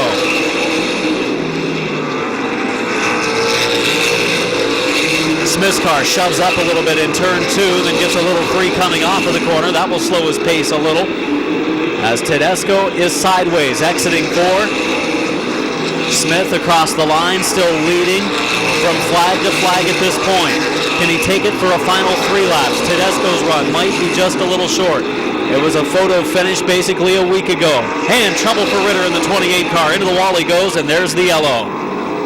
Caution flag is out as Jonathan Ritter has backed it into the wall in turn number 3. A driver from Weirton, West Virginia, the Mountain State Missile, is 1 lap down. And Ritter, who has had his hands full tonight with a setup on that car, slipped from about the 4th starting position to deep in the field, then some contact between he and Bubba Smith. Yeah, Jonathan Ritter climbing out a little gingerly over here. Lots of rear end damage on this car. He actually crumpled up the driver's side door over here.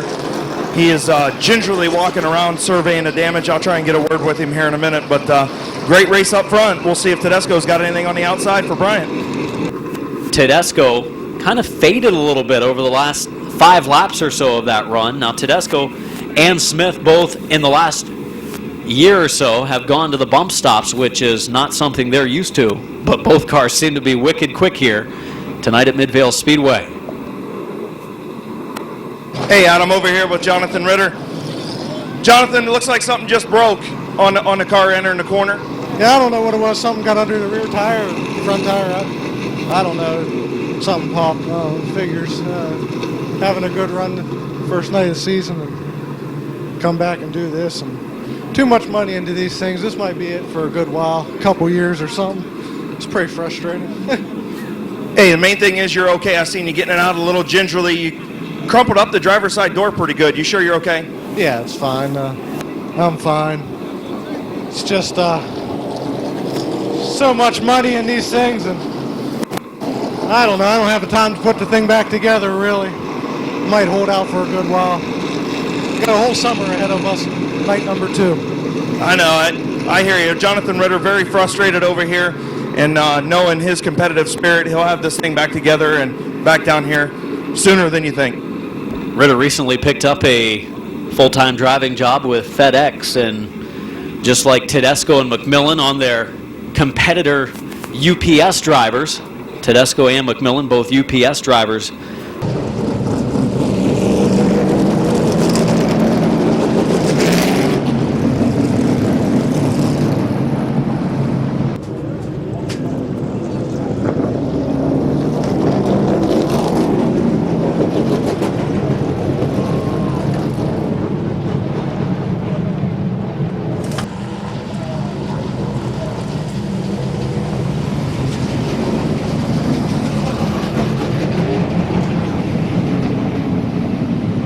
Sure you do keep a little bit of heat in those tires, and also keeping them clean since they are the true slicks, and Ryan Tedesco's got tons of experience on those tires. We're getting ready for a restart. 27 complete, 3 more laps to go.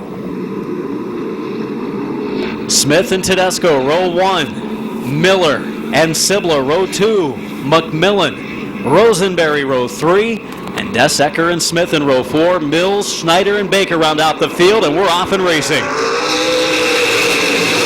Smith as well as Tedesco rubbing some paint. Tedesco has even more sparks coming out of the car now. Still seems to be handling okay. Hopefully for him he doesn't break something. And now Smith and Tedesco, did they rub some paint?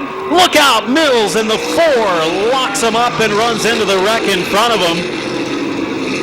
And we have caution out. I don't know that they ever touched Adam. I think Bryant just got loose on the bottom. It was close racing if they didn't, Chris. We'll take a look at the replay from Mid-Vid Racing Video. You think, as well as a couple of others, that he just got sideways. It was so close, and a good race going down into that 3rd turn. I don't know. Lots of damage. I don't know. Lots of damage on the Matthew Mills machine. Lots of damage on the Jayberg Racing machine. See Matthew moving around. Mike Miller also moving around. Doug McMillan also involved.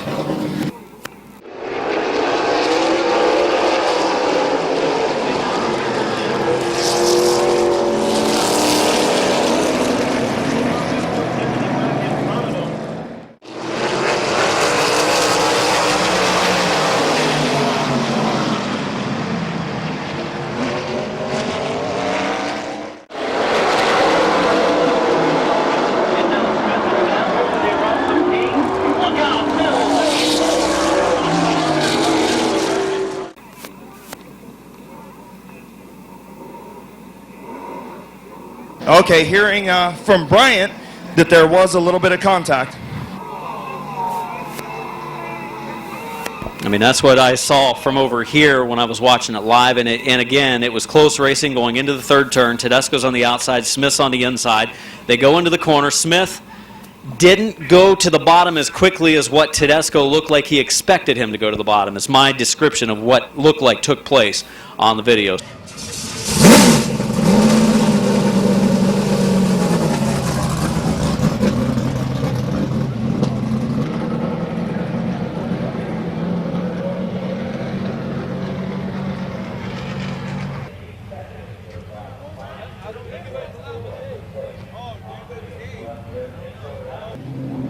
In your way. Get the heck out of here. Car seems to be going okay. The steering wheel's off center by like 15 degrees right now, but I mean, it was working on the outside. I got around Schneider and stuff, so.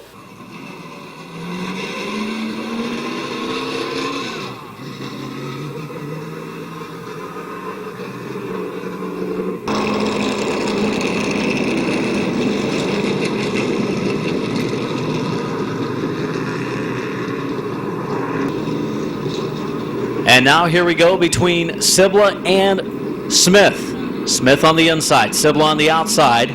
Tedesco will pull pit side in the 70. His car was excellent tonight. He's going to win some features. Don't know what the sparks were from. Nonetheless, was still solid. And we come to green off of 4. Sibla and Smith to race it out down into turns 1 and 2. Smith's car looks to be okay after the mishap. Sibla down the backstretch, running in the number 2 position.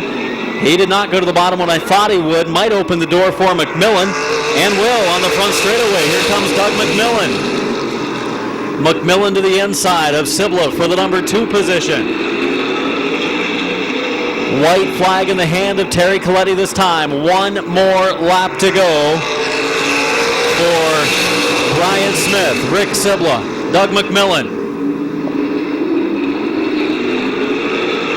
McMillan side by side, 2nd, 3rd, 4th, and 5th in a great battle with Smith. Will bring it to the checkered, your winner. 2nd spot to McMillan, 3rd to Sibla, 4th to the 21 of Desecker, and 5th to Rosenberry and the number 2.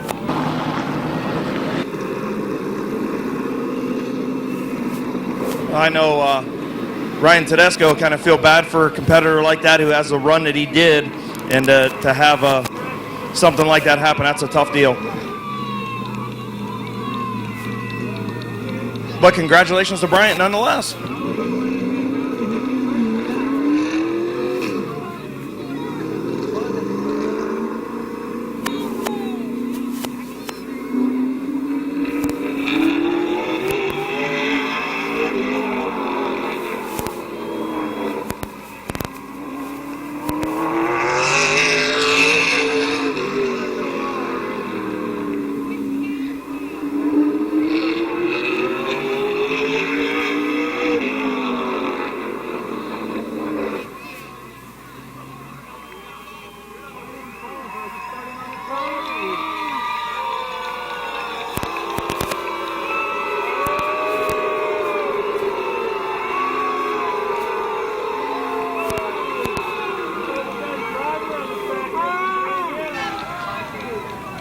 In the Canton Auto Salvage finish line design, number 1 picking up a 2nd feature win to start the season, Bryant Smith.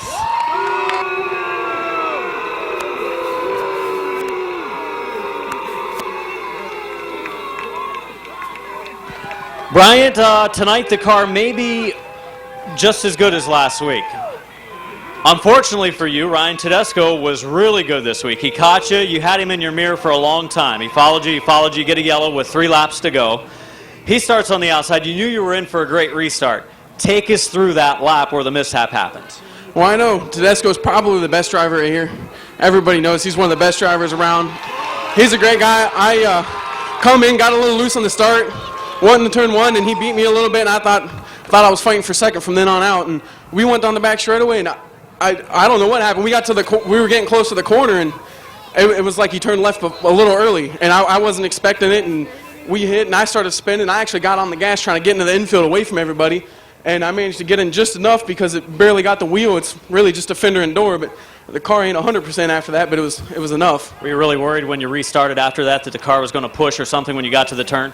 Yeah, that's why I took off pretty fast out of there, trying to get a feel for it in that corner down there since there was nobody down there, trying to play it safe away from everybody. But it definitely wasn't 100%, but it wasn't horrible, and I mean it was obviously enough to win. And Rick was on the outside, and I knew he was going to give it a good start, and I think we might have bumped going into 1, but I'm not sure. And I just took it easy because I knew I didn't have everything. You and Big Mac 1st and 2nd, 2 weeks in a row. Good job. I didn't even have a clue who finished 2nd, but he's doing good this year too, isn't he? He is. Couple good runs. The 1 of Smith's 1st, and 2nd place to McMillan, 3rd place to Rick Sibla. Let's have another nice round of applause for the number 1 of Bryant Smith. Okay, Adam, caught up with 2nd place finisher Big Mac 2 weeks in a row.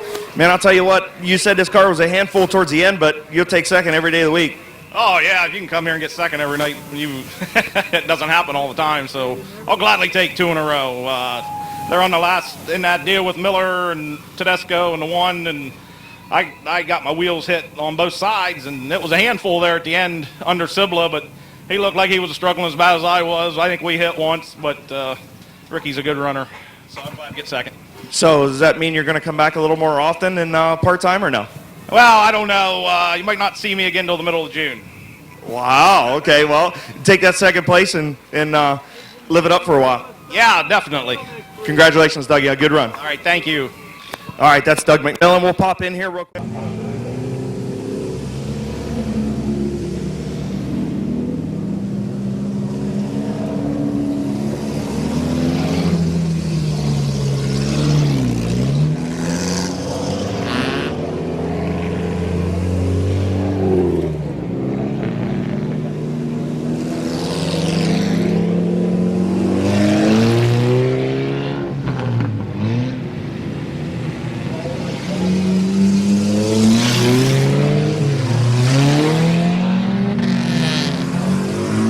Malvern, the Vegas Night Skilled Games, Rob Julian Small Engine Repair Ride. The 57 is Mike Swaney from New Philadelphia. The Bucky Mowing, Swaney Racing Car. And top qualifier, the 27 of Jake Albright, filling in for the injured Braden Swaney. Albright coming from the back row with Bill Jane, and we are green. 15 laps. The distance and our feature for the compact division.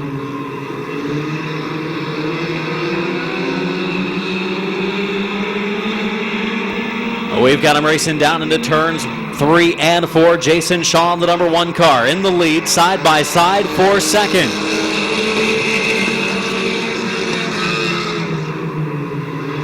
Jason Shaw leading the way. Here comes Schneider in the 157. Schneider for the lead. Just got done racing a late model feature. He's back out here in a compact, and he's looking good early.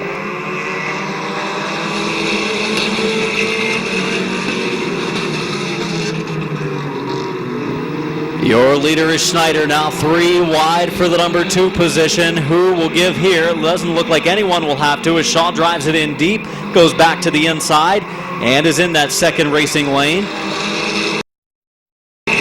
Schneider leading the way. In the second spot is Jason Shaw. Third is Clayton Oliver. Fourth, the 41 of Frederick. 1 car of Shaw's under his qualifying time. He'll be black flagged. The 1 of Shaw, black flag for going under his qualifying time.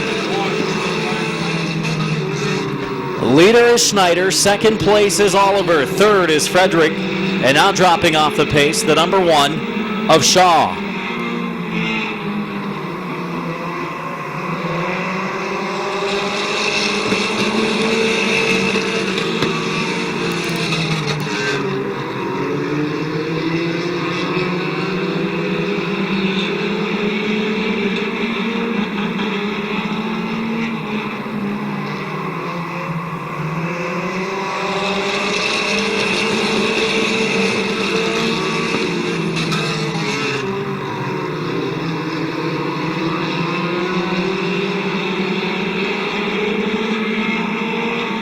Seven laps in this time for Schneider in the 157. 7 in, 8 to go. Schneider leading Oliver. Third place, the 3 of Patterson. Fourth is Frederick. And fifth, the number 8 of Jeffrey Orr, who's on his move to the front. And so is the number 3 of Patterson, looking low on Oliver. Halfway this time, 8 in, 7 to go.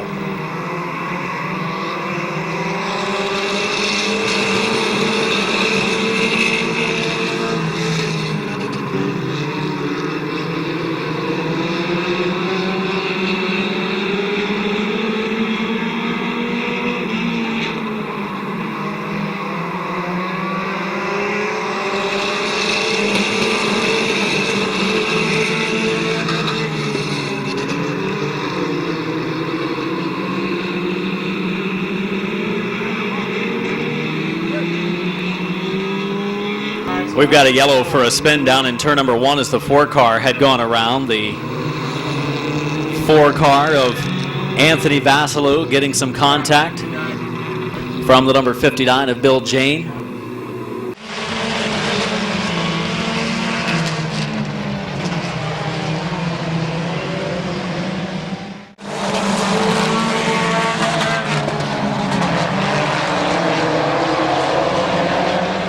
Problems in the late model feature, but is trying to win the compact feature after a top 5 finish in this division a week ago. Terry Coletti with the green in hand, 6 laps from the finish.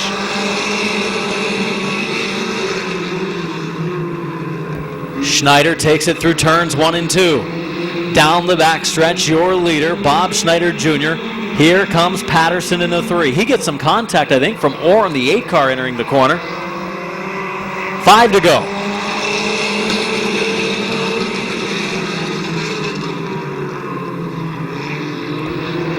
Frederick in the 41 car goes to the bottom of the track or closes the door, middle of the backstretch. Patterson side by side in second with the 19 of Clayton Oliver.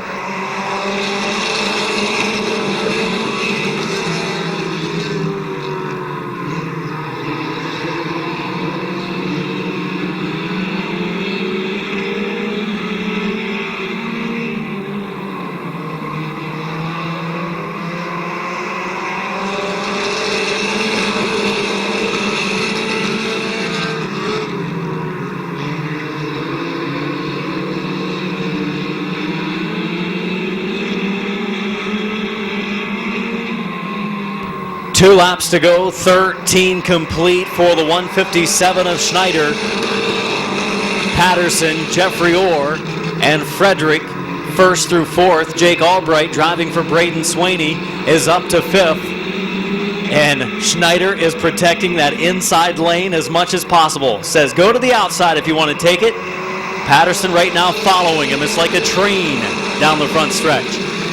Final lap, the white flag has been in the air. Schneider leading the way down the back stretch into turn number 3. The Ron Myers Heating and Cooling, Green Ridge Body Shop, AP Wren Plumbing, East High Arby's 157 of Bob Schneider Jr. the win. Second spot to Patterson, third spot to Orr. Frederick in the 41, 27 of Swaney, 57 of Mike Swaney complete our compact feature.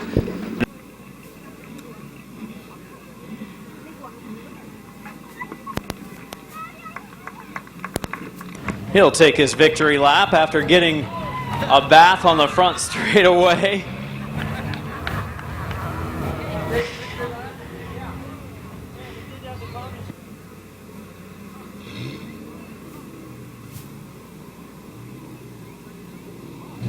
Pretty good run for the number 3 of Patterson. Gives the thumbs up down the front stretch. The Earnhardt paint scheme on that ride. Got a couple of those, of course.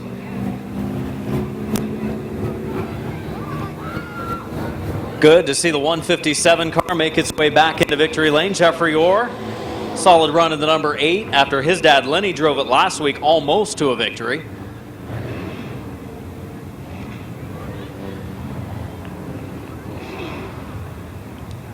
Bob Schneider Jr., driver of the 17 late model.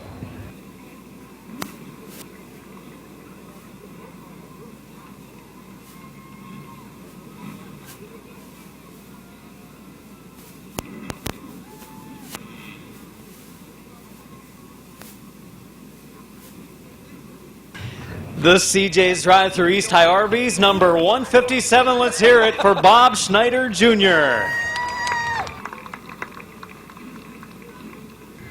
Well, Bob, I don't know how the transition goes between a late model and a compact, but they're so much different. One rear-wheel drive gets free on you. This thing, they push a little bit. They get free if you get on the brakes, obviously, but such a big difference. It's good to see Tommy's car back into victory lane. What's nice about this car is I just drive it through the corner like my late model. Just let it roll. And it slows everybody else down. And I want to thank Tommy Bear for letting me drive it all year. And it's an awesome car, and I know you people may boo me, but hey, this is a lot of fun out here. Bob Schneider Jr. picking up the win in the compact feature, has a blast, and Tommy needed somebody to drive his car, and he's driving it here in 2013. Did a good job, protected the bottom. Patterson coming up just short at the finish. Okay, I caught up with second place finisher Jesse Patterson, and man, I'll tell you what, you guys were nose to tail. Just he wouldn't give you the bottom, would he? Nah, he was running pretty hard. We were keeping up with each other there, and coming into that last turn, I kind of bumped him. I didn't mean to, but stuff happens, I guess, racing. But we had a horrible couple years there, and we're finally dialed in there. We're doing pretty good now. Anybody you want to thank on this 3 tonight? I want to thank everybody involved. Joey, Anthony, Clayton, everybody involved working on it. Timmy, Oliver, everybody, thanks. As the modifieds roll, what a field of modifieds. Brought them back 2 years ago with crate engines, and I think it's pretty successful. We didn't have any modified fields like this back several years ago when we ran. And so far, so good with this class. Pretty competitive and equal playing field. for the most part. Obviously, the guys that spend a little more money and spend a little more time on making their cars fast, still a little bit quicker, but you see guys with smaller budgets able to pick up feature wins, and that is a great thing in the Summit Racing Economy Modified division. The 02 of Mike Bowers will be our pole sitter. Mike Bowers from Massillon, Ohio, son of George Bowers. Mike has driven with us in Modifieds years ago, then went to Lorraine, ran there for a while, was run some at Mansfield, and then came back in late models for a little bit here at Midvale. Mike Bowers starting from the pole position. The number 51 of Bill Westlake from Steubenville, Ohio. The Murph's RV Center, awesome signs and shirts, quick time performance. Iceco and our carburetors car Westlake start second. He won a heat race earlier tonight. Then we go back to the number 3 spot. It's the 36 of Mike Green from Louisville, Ohio. The Bob's Auto Sales, Macintosh Oil Company, All Parts Auto Care, Diano Rental Car. To the outside, the 00 of Todd Ripley. Won a couple of modified features a year ago. He now calls Denison home. The CJ's drive-through, Third Base Racing, Swan Racing car. On the inside of row number 3 is the number 9 of a modified rookie, Tim Westerfield Jr. from Norton, Ohio. Gel Logistics, Wagner Fabrication as sponsors. The 0 to the outside is Lucas Ripley from Denison, Ohio. Heat race win earlier tonight. The Swan Racing Fabrication, Third Base Racing, shortstop drive-through entry. To the inside lane, it's the 17 of Randy Smart from Dover, Ohio. The Shook Auto, Kurt Guerin MD, Myers and Miller Podiatry ride. The number 3 to the outside lane is Tad Grove. What a good start to the season. His rookie year in the modifieds. Former top-notch competitor in the sports stocks and pure stocks as well as the compacts. JD Byrider, CNAC Financing, Greg's Recovery sponsoring Tad Grove from New Philadelphia. To the inside, last week's feature winner, the number 5 of Justin Courtney from Canton. Finish Line Motors, Finish Line Design, and Wistman Motorsports, his sponsors. To the outside, the number 2 of Lee McCreary picked up a handful of feature wins a year ago. McCreary calls New Philadelphia home. The 38 is Kevin McClintock from Dover. Number of times a champion here at the Speedway, racing in the modifieds to a second place finish last week. 28 is top qualifier Scott Archer tonight. Good run for the Canton driver. Neil Rowley in the 16, the 15 of Greg Hull, the 11 of Joe Usage, 99 of Jason Gruhl, 18 of Josh Anders, the 07 of Brock Bircher, 82 Tom Ertl, rounding it out 77 Jeremy Sloan, and the 1 of Jesse Adams. And we are underway. 20 laps of modified competition for this 21-car field in the Summit Racing Economy Modifieds. We went 3 wide into the third corner, able to get out of it cleanly, and leading is Bill Westlake. And he did it via the third lane in the outside groove. Mike Green into the second spot, getting shuffled back as pole setter in the 02, Mike Bowers. Number 9 of Tim Westerfield Jr. running the inside lane. Low on the 02 of Bowers. Good clean racing so far. We see the 00 of Todd Ripley getting ready to make a move on the 02 of Mike Bowers. I think the 00 car of Ripley leaking a little bit of fluid, and that's going to bring out the yellow. Yellow flag out. Caution, I believe, for the 00 of Ripley, leaking fuel. As he will come to a stop on the back straightaway, they will check the rear of the car to see where the leak is coming from. I think it's from the fuel cell. Caution out with 2 laps in and 23 laps to go. Did look like fuel over here, Adam. Just putting down some fluid at the entrance through the center of the corner. Maybe just topped it off with some fuel, and it's a little full. Bad break for Todd Ripley, who was in the number 5 position. Westlake is the leader. Mike Green is second. Pretty well. He was just out of the top 5 and 6th out of the 21 cars we have here tonight. Smart turning a 15.027, which a couple of times last year, that would have been good enough for quick time. 2 laps complete, 23 to go. Westlake and Green coming to the green. Off of turn number 4. Westlake from Steubenville, Ohio. Veteran race car driver trying to back up his heat race win with a feature win. And in turn 4, the field will be back underway. To the green we come.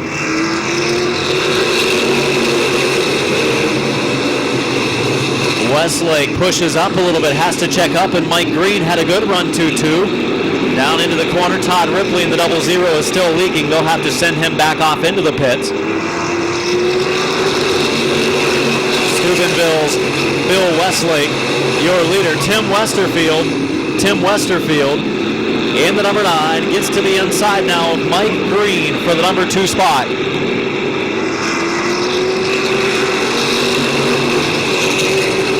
Westerfield on the inside, Green on the outside lane. Todd Ripley will pull pit side as the leak has continued on that 00 car. I believe it was fuel. And Mike Green has fallen to third. Westerfield running second. Justin Courtney, last week's winner of the outside groove. And now we've got a caution for the 77 of Jeremy Sloan up in turns 3 and 4. Caution for Sloan.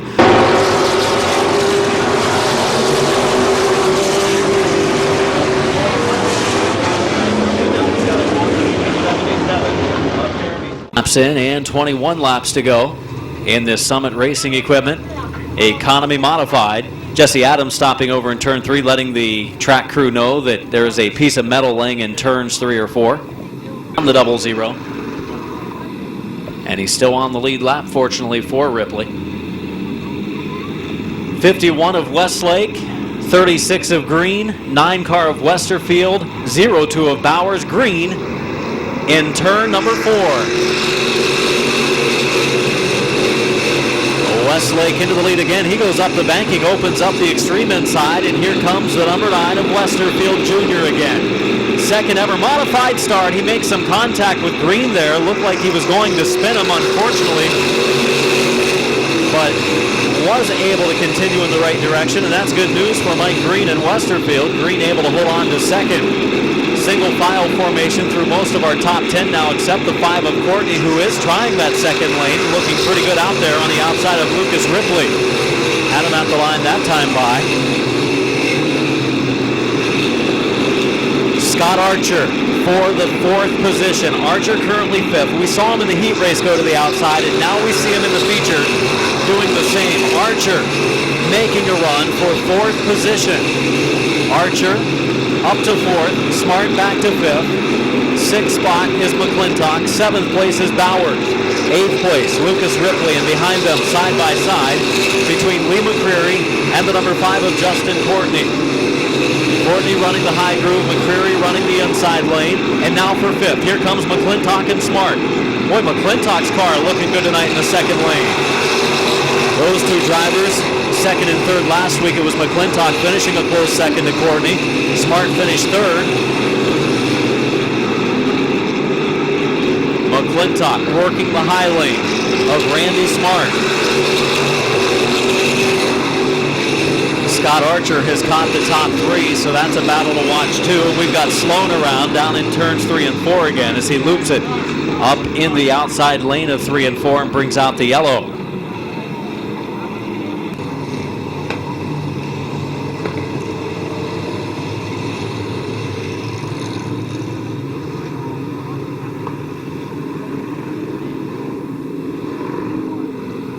Nine complete. 16 to go.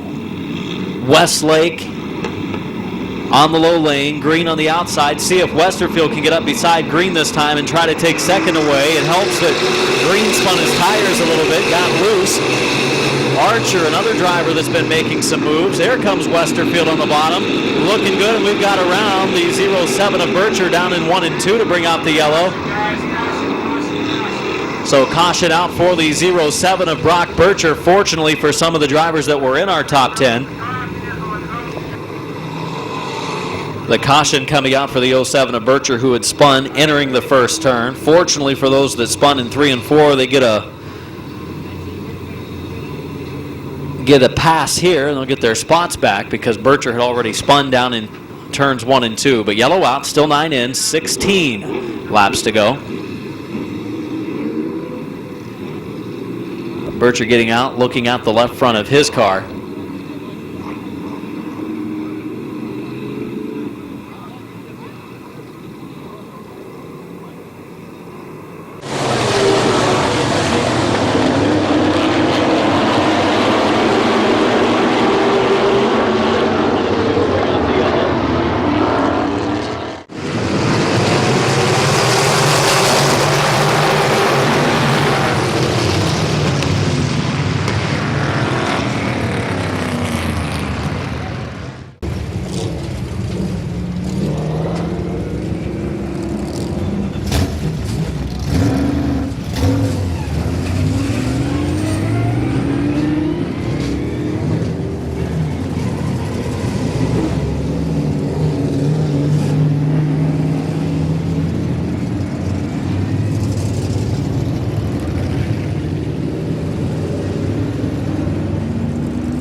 who's behind you. Can you hold them off? I hope so. We got about, what, 10 laps in? 15 to go, something like that. Seems like about 30 laps are in. Hey, good luck the rest of the way, buddy. Okay. I would expect good things out of that machine. That car always runs good when he comes down here. And Tim, doing an awesome job. Really stuck it hard in there coming into 3 that last time, buddy. You didn't give up on that one, did you? Westlake there and give him. You learned something a little bit tonight, didn't you? Might cost him if he gets boxed in. Good luck the rest of the way, buddy. 2 out of the last 3 restarts, Westerfield's been able to get by green, and then the yellow comes out, and he has to go back into the. Randy, looks like you're having a little trouble tonight. Is this the traffic, or is the car not handling this right? Car's not right tonight. I can tell you coming out of 4, you're a little bit different, aren't you? Good luck the rest of the way, buddy. Okay. For the driver of the 07, he was better tonight in practice and qualifying. They are making some progress on that car. I believe it's more of a dirt car, right, Chris? How you doing, George? Yes. Or Mike, how you doing? Run okay? Not handled. Yeah. Well, good luck the rest of the night, all right? Okay, Mike. Also, I think, Randy's part was talking about getting boxed in. I think Randy and McClintock there, I think that's where that spin over here. Hey, Lucas. Doing okay? All right, good luck, buddy. Like you said, good thing that Bertrand already brought out that caution. How you doing, Lee? All right. Having fun tonight? Not a whole lot. 16 laps to go. Yeah. Well, hey, keep her in one piece the rest of the night, all right? All right, buddy. Westlake never winning a feature before. Tonight, pretty strong in that car. He's got to watch. Get a little track time tonight, aren't you? Good luck to you. I think McClintock a little bit quicker than Smart right now in that 3rd row. We saw him look to the outside of. I'm strapped in over here, Adam, ready to go. I don't know who you think's going to win it. Well, I think a lot of it depends on Green. I think if Green stays where he's at, I think Westlake looks good. I think if Green drops down, I like Archer. Agreed, and I can't count out Westerfield yet. He might challenge the 51 car of Westlake. Green flag, turn 4. There goes Green. Green's got the advantage going into the turn, and that shakes everything up because Mike Green goes into the lead. Now he's quick. He was quick a week ago, 2nd quick, in fact, in qualifying. But this opens the outside lane up for Scott Archer. He battles with Westerfield, closes the door on him twice, and a 3rd time on the front stretch. Scott Archer going to the bottom lane. Fortunately, those 2 didn't spin. They continued on. We've completed 10 of our 25, and it's single file formation. Though McClintock is on the move in the 38 car, he takes over 4th.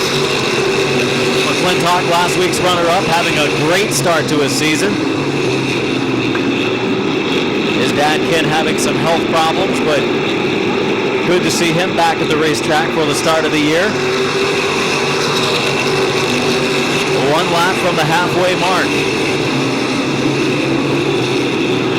Courtney, last week's feature winner, picking up a spot from Lucas Ripley, middle of the pack. Halfway, signal is displayed. 13 laps in, 12 to go, and we've got a freight train at the front of the field, and Archer's yet to step out of line. When does he make that move? That's the question. When does he decide to go to the outside groove? And now Westlake, I think, in green, maybe a little contact. Did you see some contact between them, Chris? Yeah, definitely contact off of turn number 4. They continue on, though. 14 completed to be 15 at the line this time. 10 laps to go. 10 from the finish for Green, who might be on his way to a first ever feature win at Midvale Speedway. Some of the fast qualifiers have made their way to the front. Archer, who started 12th, is up to 3rd, and he's challenging for 2nd. Westlake's holding a decent wheel right now, though. I'm sure a little frustrated with himself that he gave up the lead on the last restart, but wants to hang on to at least 2nd.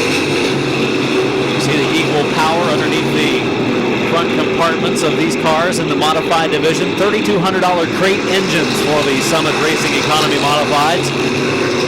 All purchased, or most of them at least purchased through the track, running the same serial numbers. And we've got a caution, problems in turn 4.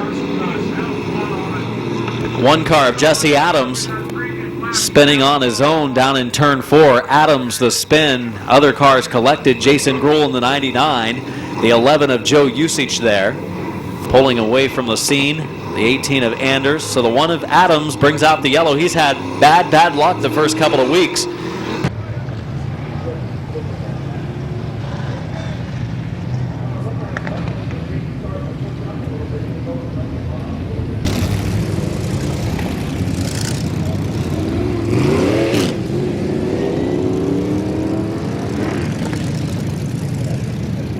It's all about momentum in these modifieds with the crate engines, but it seems like some of the guys have it figured out.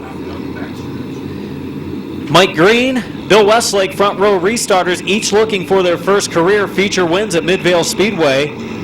They could do it 9 laps from the finish. Back to Green we go. Green and Westlake into turns 1 and 2, and here comes Scott Archer. He'll look out. Westlake and McClintock are slow down the backstretch. McClintock is boxed in. Nowhere to go for McClintock. Lee McCreary goes to the inside lane. Mike Green leading lap number 17 with 8 to go. Now drivers getting to the bottom. Boy, Randy Smart got some contact from Lee McCreary. McClintock goes to the outside lane. A racing deal there, and now McClintock tries to take the spot away. Leading the way is Green in the 36. Second is Archer. Westerfield is third. Westlake looks to the inside of Westerfield as Smart and McClintock continue their good battle that they've had just about all race long. McClintock's going to move into 5th. That was a bold run through turn 2 for Kevin McClintock. And now Westlake and Westerfield get together a little bit in front of him. Westerfield up the track. Here comes Westlake to the inside. 5 to go. 20 laps complete for Mike Green. And now Westlake and Westerfield hit again down in turns 1 and 2. A lot of rubbing in these open wheel cars. This opens the door for Kevin McClintock in the 38. McClintock up into the number 4 spot. Westerfield, the rookie, back to 5th. Still a good run tonight for him. And now Smart will try to move into the top 5. Good racing in these competitive modifieds. Top 2 in a breakaway. And all kinds of sideways was Green. Here comes Archer. The 2 make contact. Archer, great job of driving, steers out of it. He did not quite have his car shown enough to the inside of Mike Green, so he probably would have been charged with the yellow there, because Green, even though he was coming down, Archer was only up to the left rear fender quarter panel as they continue on. Final 2 circuits. White flag coming out this time. Jeremy Sloan moving over for the 3rd and 4th place cars, and 1 to go for Green, setting the pace down the stretch.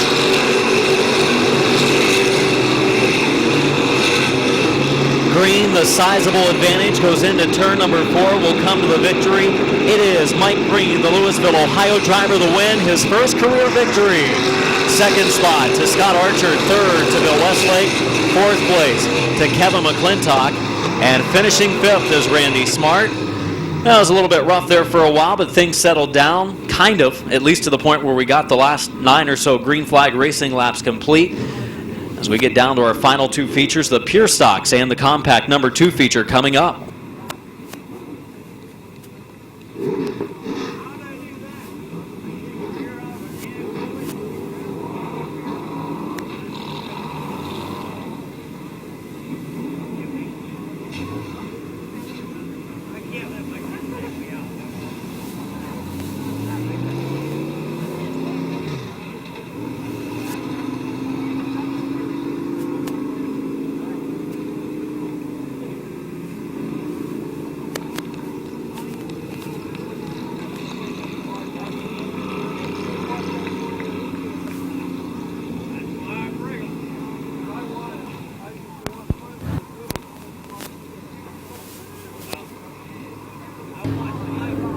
Thumbs up by Bill Westlake, one of the top 3 finishers as he came by. What a good run for him. He's come a long way in these modifieds, and so is this driver, getting this car last season.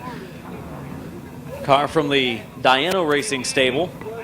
Mike Green, I believe, used to help the Dianos work on their race cars. He's moved over, become a race car driver in this All Parts Auto Care entry, and he claims the win tonight.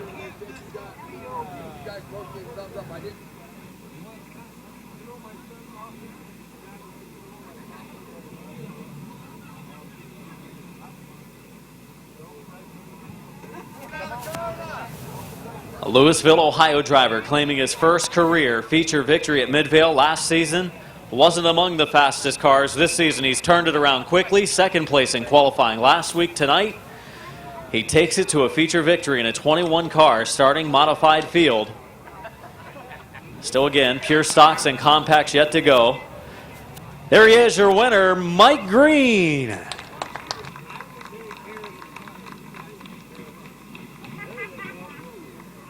Congratulations, Mike. This 36 car last year, you were just kind of getting your feet wet in racing.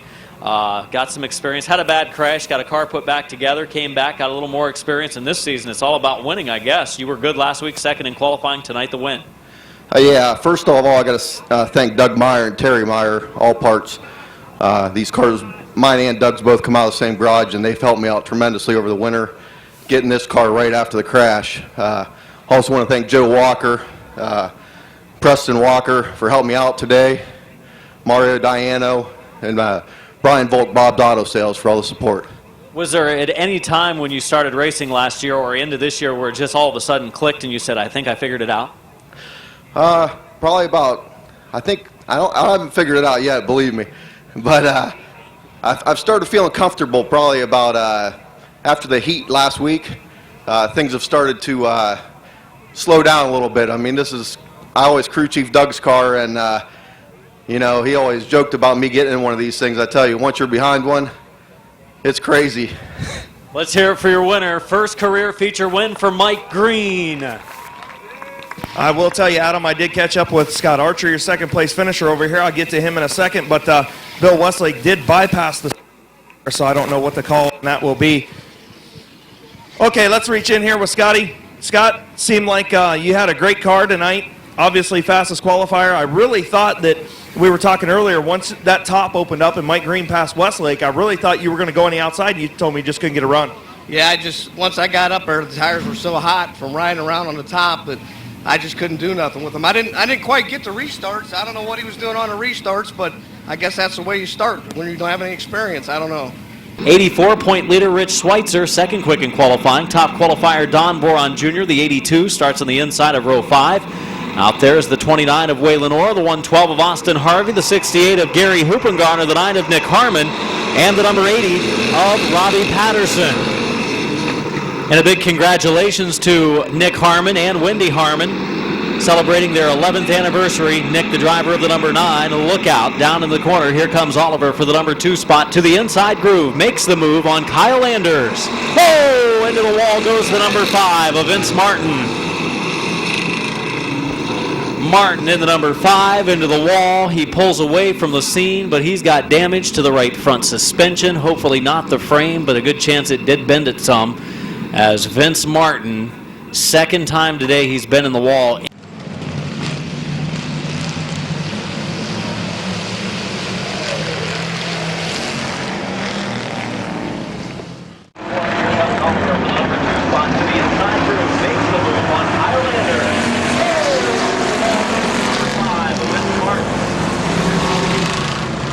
Ready for green, turn number 4. Don Boron Sr. and Kyle Anders.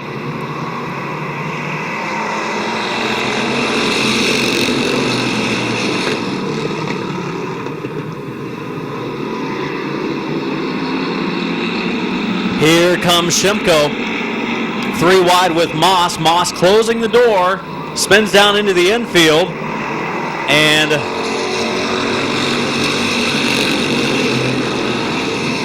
that's going to be a yellow. Caution flag out.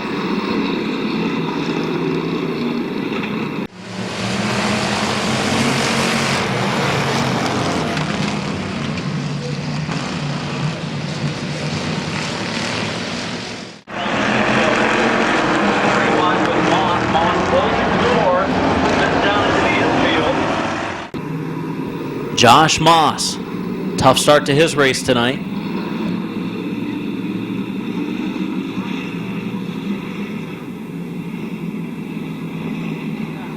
Teddy Oliver in the 49 restarting 4th, and the 13 of Shimko restarts 5th. Here we go, 20 laps, still the distance. We have not completed a lap.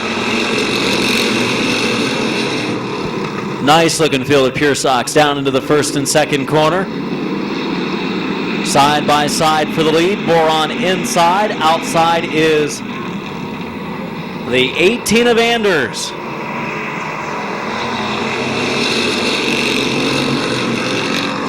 And we're going to have a caution for the 29 of Waylon Orr and the 9 of Nick Harmon. Brings out the yellow. And another restart, no laps in.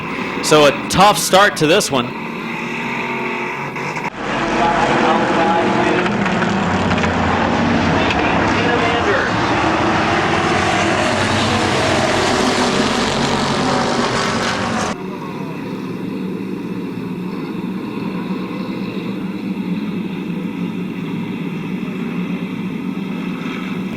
Coming to green off of turn 4, Don Boron Sr., Kyle Anders. Can we get a lap in this time? We will give it a try.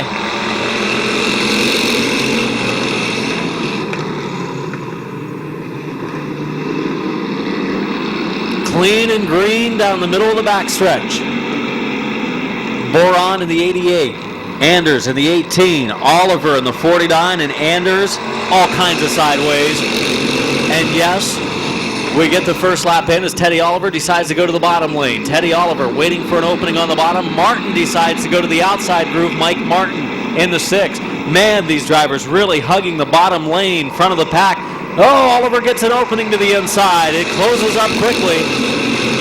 Also see Schweitzer in the 84, thought about making a 3-wide move. Into the lead goes Anders in the 18. Opening the door back in the field is Moss in the 77. 3-wide there. As in the middle is Moss, and up into the 112 of Harvey he goes. Already had the caution for the accident in turn number 3. 77 of Moss and the 112 of Harvey got together.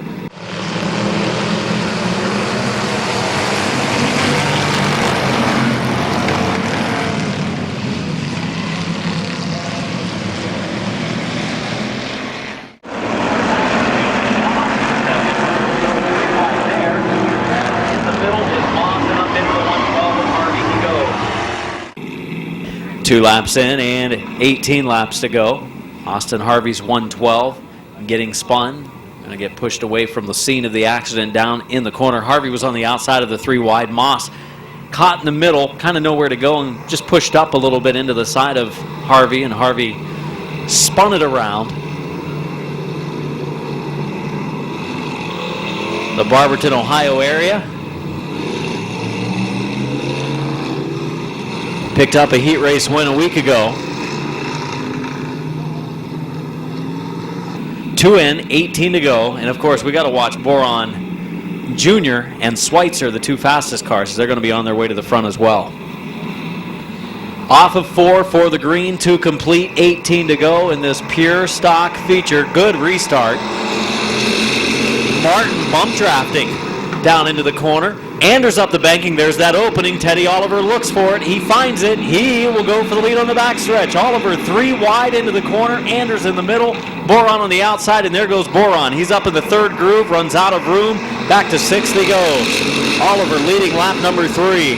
Heads up move by Oliver to find that opening. And here comes Boron Jr. though, and he is fast, and so is Schweitzer. Schweitzer moving up. He was the point leader despite his 2nd place finish in the feature a week ago to Todd Miller.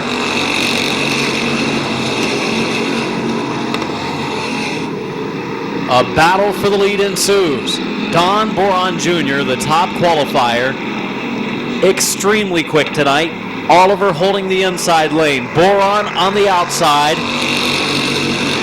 And Boron takes the lead, closes the door a little bit too soon. Fortunately for Boron, he did not spin.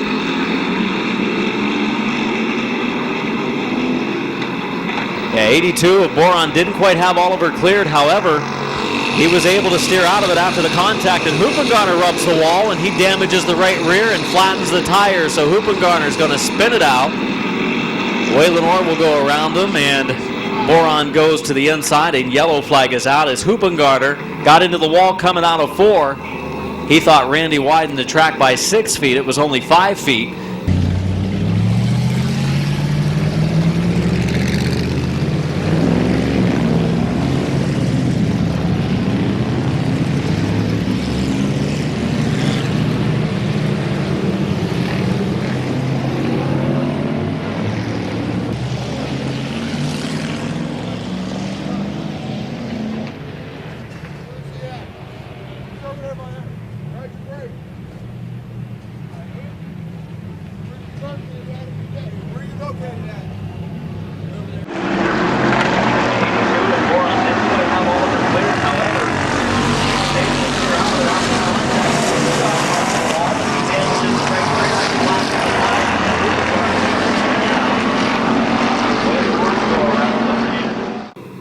try and take a peek over here. Yeah, no front hood pins. For Boron, he is getting it done, and he goes so deep into turn 3, into turn 1, drives the car and it sticks. And that's the key to his success. Boron Jr. in the 82 car, racing with Teddy Oliver for the restart. 6 in, 14 laps to go.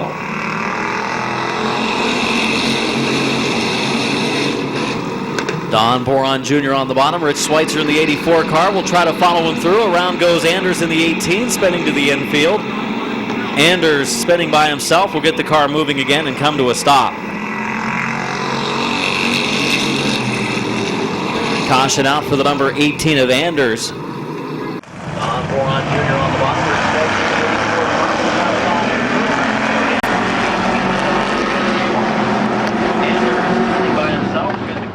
Gary Smith talking to the drivers, giving them their correct restarting positions. 6 in, 14 to go. Boron, Oliver, Schweitzer, Martin. Bring them to green.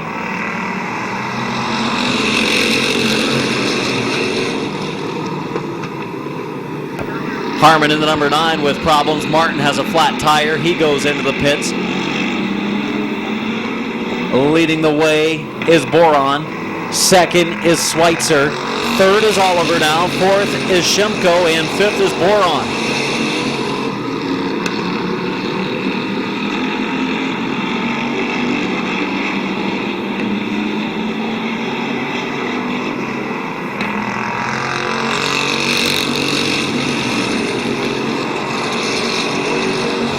And there goes Boron in the 82 car. He is pulling away from the 84 of Rich Schweitzer. Last time by, he was about a little over 0.2 of a second quicker. This time at the line, Boron is 1/10 quicker. So he is a little bit quicker.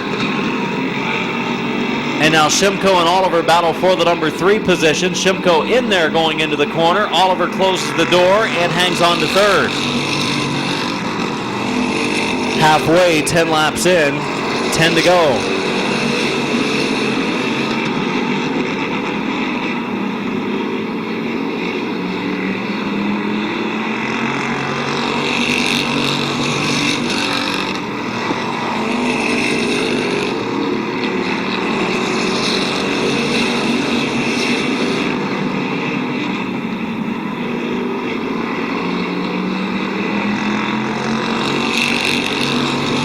Boron leading the way. Second is Schweitzer.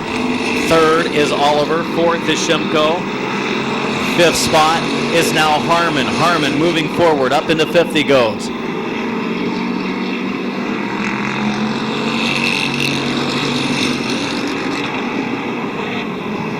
Shimko has caught Oliver, goes to the outside.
Caution for the 18 of Anders, who has spun in turn 2. That's his third strike, so he will be sent pit side, as was the 77 of Moss earlier in the race. 4 laps from the finish, Boron and Schweitzer to the green.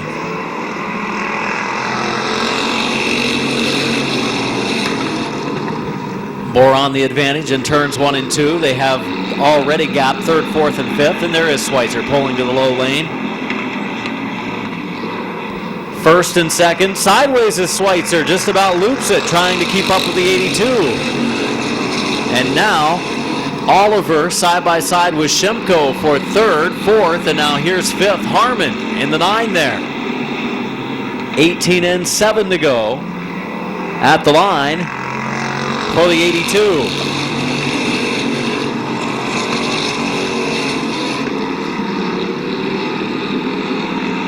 I'm sorry, 2 to go. Not a 25 lapper as our modifieds ran. Down to the white flag this time. 1 lap to go for the 82 of Boron.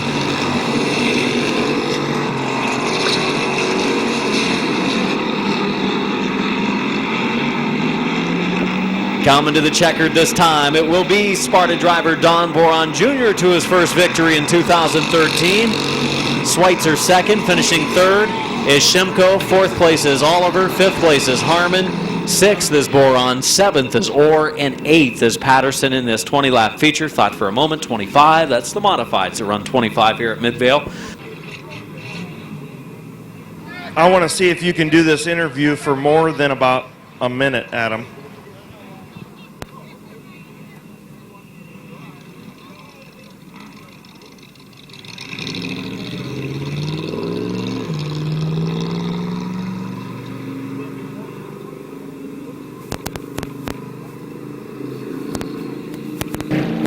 You got that stopwatch ready over there, Chris? I'm ready. I know it's getting late in the night. I might try to push this one past midnight.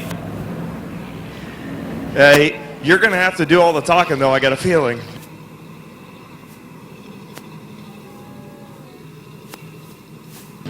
I think he spent the offseason working on it. Sharply done, number 82 pulls into victory lane. They develop apartments, bowling shoots, cars, and collision. J&B Feed and Supply 82. Don Boron Jr. the win.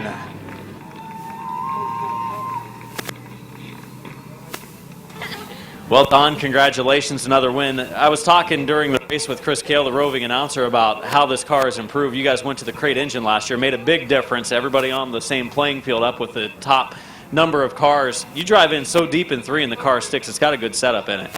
Yeah, these tires are a big help. What do you think of the tires? I mean, they're pretty good. They're better than Goodyear.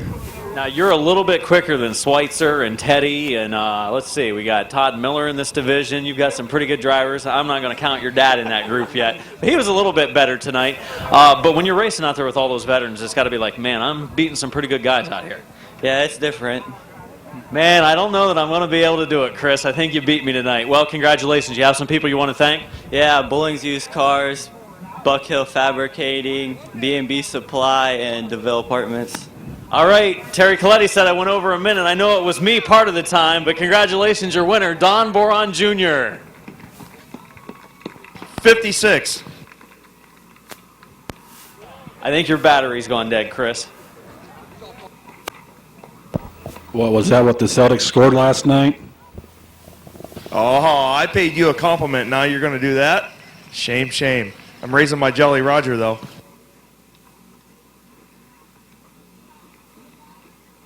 Okay, caught up with Rich Schweitzer. Rich, good run tonight. Just didn't have anything for that 82. No, he's the rocket. I don't know what he's doing, but he's better than all of us. I'll tell you what, though, you really got this thing running good. Still point leader. And it's got to feel good for you coming back this season. Yeah, we're so far so good. We'll keep working on it. All right, that's Rich Schweitzer. We'll see if we can get a quick word with Shimko here when he gets done with tech. Kyle Finlayson in the 15, the 17 of Laney. I have to look at my sheet and figure out how to... Strusky, that's right. Laney Strusky in the 17. The 09 of Larry Ennis. The 111 of Donnie Leggett, the third, and the number 7. Rounding it out is Derek Johns. It will be a complete restart, no laps in. Positions on that front row. Laney Strusky making her first feature start in that second row with the number 15 of Finlayson. Back underway, and again the 17 of Strusky drops back a little bit, but it was a good restart at the front of the field. Oh, Jason Young. The car doesn't turn going down into the corner.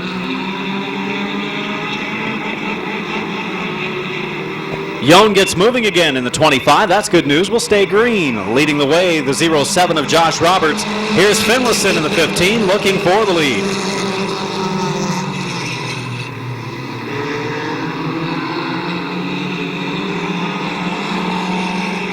Just about a three-wide battle right there for the lead. Roberts pushes up the track a little bit. Last week's second feature winner, the 111 of Donnie Leggett III, is on the move toward the front.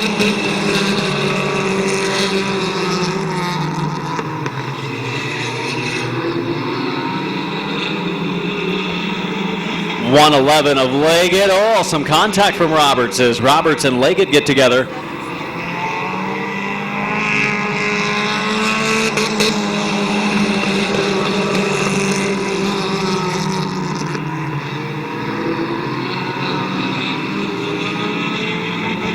Roberts now has slipped into the number 4 spot. Here comes Usage in the 11. 99 of Ryan Schreffler has moved into the 3rd spot.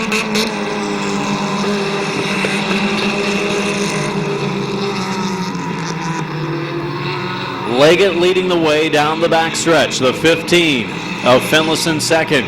Schreffler is 3rd. Roberts is 4th, but 5th, 6th, and 7th right there.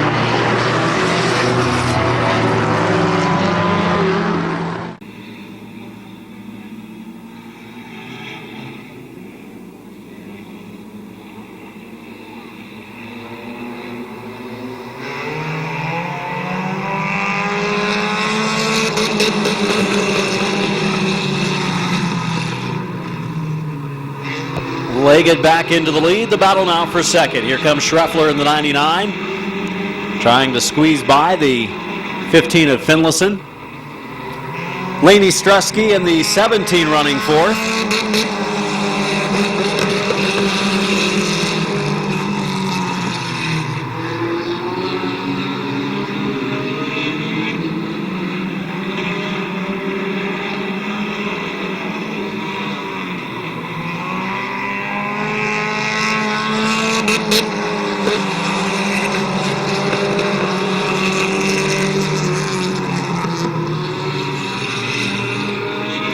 Leggett leading the way. Out by about a half straightaway advantage over Ryan Schreffler. Kyle Finlayson is 3rd. 4th is Laney Skreski.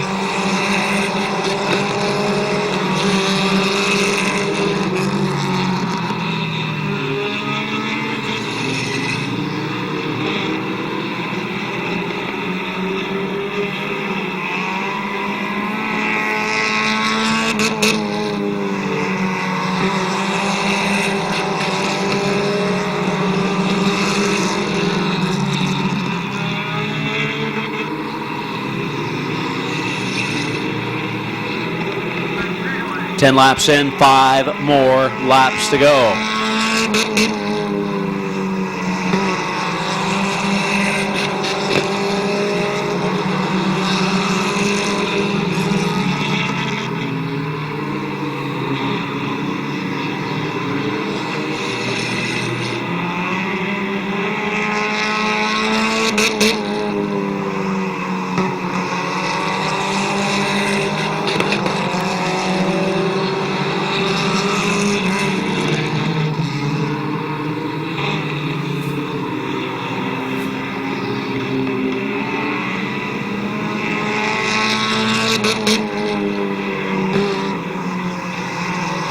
Leggett putting it to him for a 2nd week in a row. 12 laps in, 3 to go. And 2 to go. This time coming up, 2 to go, 13 complete for Donnie Leggett III.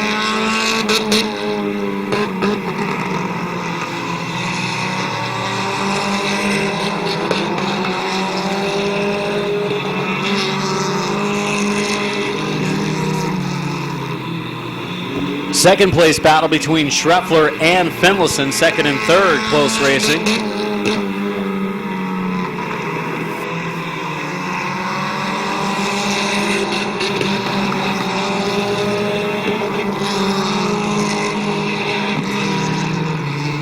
Into 3, into 4, and bringing home a second win in as many nights to start the season, Donnie Leggett III.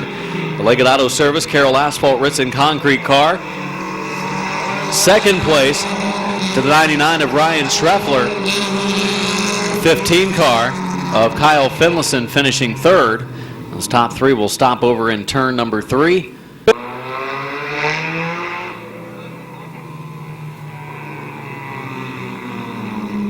Chris Cale heading across the infield right now to get a word with the winner, the Leggett Auto Service Carroll Asphalt number 111 of Donnie Leggett. Remember, Channel 2, if you have Time Warner Cable in Tuscarawas County and some of the surrounding counties, this coming Thursday night at 7 o'clock, the replay of some of tonight's feature racing action here at Midvale Speedway, courtesy of Mid-Vid Racing Video and the great job they do. You can always get the full DVD copies from Craig or John here at the racetrack. Donnie Leggett III pulling into victory lane. Good second place run for Ryan Schreffler in the 99. And Chris Cale's in victory lane with our winner, Donnie Leggett. Really fun? Huh? Is that really fun running like that? It's so done. 2 weeks in a row. Not a mark on this 111 machine. Dude, tell me, how fast would this thing be if you wasn't hitting the red one or down straightaway? I have no clue. You have no clue how fast it would be? Nope. Do you care? Hey, it gets done. As long as you keep winning, right? That's right. So, how they call you DL3? Yeah. Alright, we got the new nickname DL3. How do you, anybody you want to thank? You want to say that? Yeah, I want to thank Leggett's Auto, Richmond Concrete, Carroll Asphalt, all the fans there. Alright, congratulations. 2 weeks in a row. DL3, Donnie Leggett III in victory lane. That wraps up our night of racing action, brought to you by Finish Line Motors and American Racer, the official tire of Midvale Speedway. Back at it next Saturday night, the 11th of May, with 6 divisions of racing action, plus the Midvale Karting Series event at intermission. See you next Saturday, racing at 6:30. He's not going to talk to you. What's your time? I want to get you shot.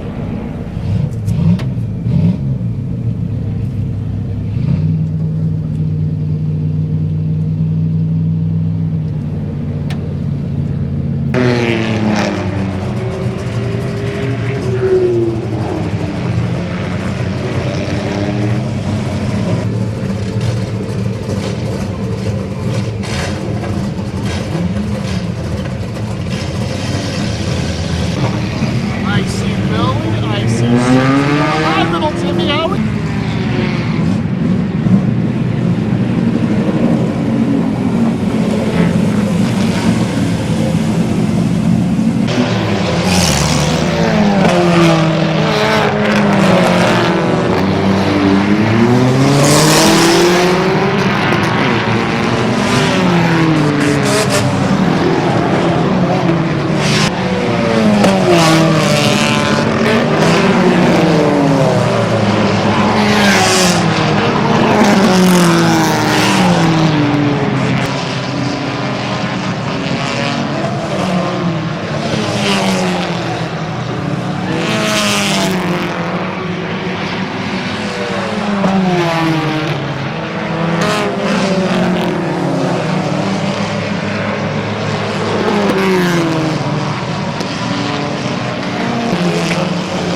my bad.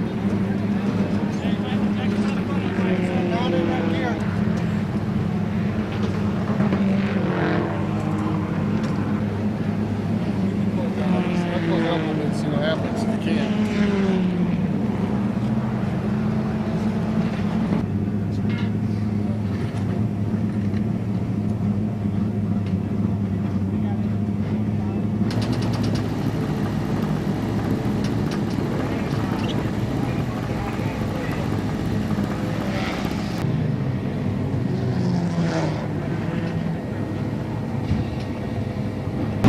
Don Boron Jr., how you doing this week? Good. Hey, if you're racing side by side with your dad, are you going to put him in the wall to take the win? No. You're going to give him plenty of room? Yeah. Well, what about you? I gave him plenty of room. You're going to give him plenty of room, but when it comes down to the end, are you going to win or are you going to let him win? I don't think I got much of a choice. He's faster than me. What do you say about all this? It's up to them. Up to them? Yeah, they can battle it out. Right at the line, huh? Well, good luck tonight, both of you guys. Thanks.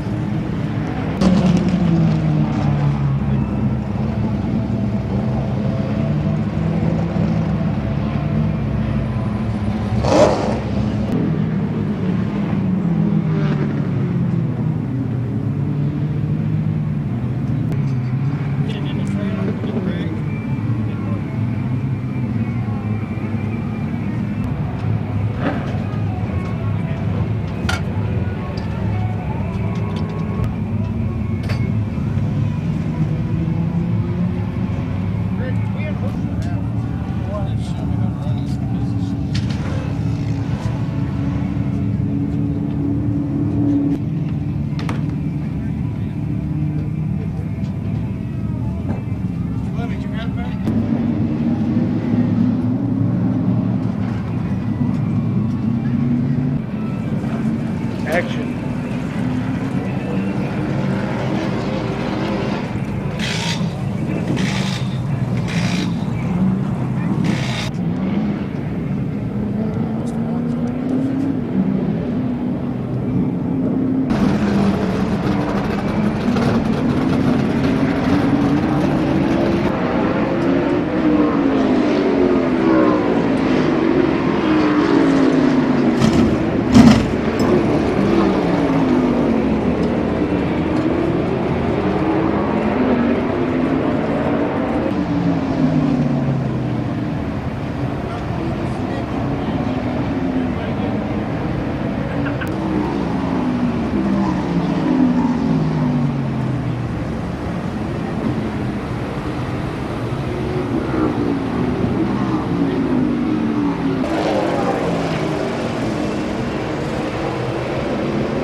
Austin Harvey, first time ever at Midvale last week in a pure stock. Won your first race. What do you feel? I'm pretty happy. That all you got? Yeah. Come on, man, talk more. You're elated about that big win, right? Yeah. This week is going to be the feature? I'm going to try. All right. Good luck tonight. Thanks.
Hey, pay attention.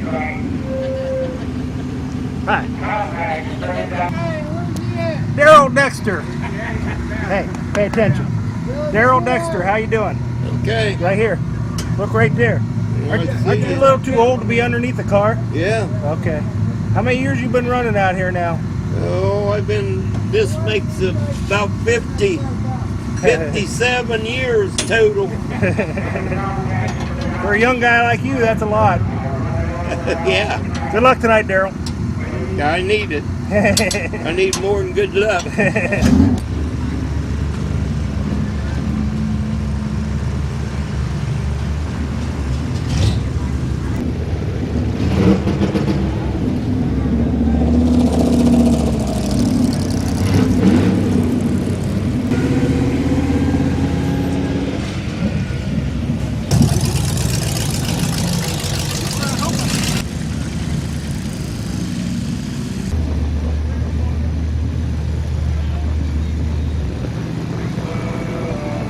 How you doing?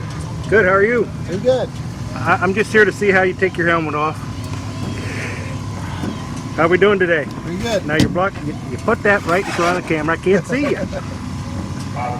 Have a good night. Hey, you too, man.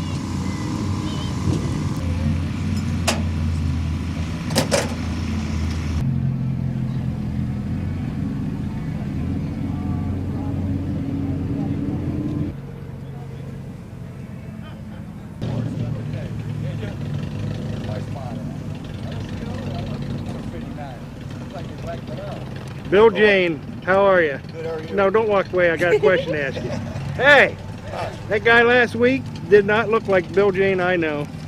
No, not at all. Hey, one more question. Yes. Why are you denting my sign up? Because you're not that big of a sponsor. Oh, Lisa Moore, how are you? Good. First week last week, and you already got a checker flag. Yep. Now, who's the one that tells you that every week? You. Uh-huh. Well, tonight, Good luck. You're going to win another one. There you go. Beautiful day for racing. Yes, it is.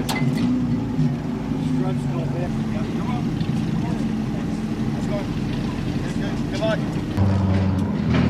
Hello. Hey, are you Brock?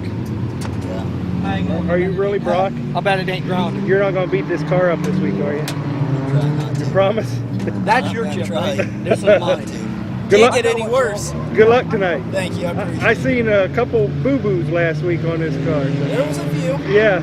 Well, you take care. You too. Are you Laney? Yes. Are you driving tonight? Yes. Tell everybody in La La Land out here who you are. Is this your first night? Yes. Laney what? Strusky.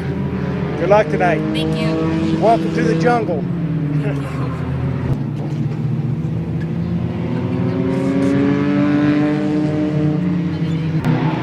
You say you're Stay out there. We're just starting. You say you're tired already? Oh yeah. Oh boy. All right. Rough day. You take care of that infield. Oh, that's what we got to do. All right. That's what we're here for. What are you guys sitting around for? Just worked our butt off.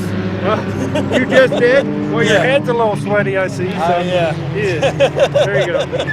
Good luck tonight. Yep. Have fun tonight. We're gonna try. Stay out of the traffic. Hey, quit slowing the program down so much, okay? All right. Good luck.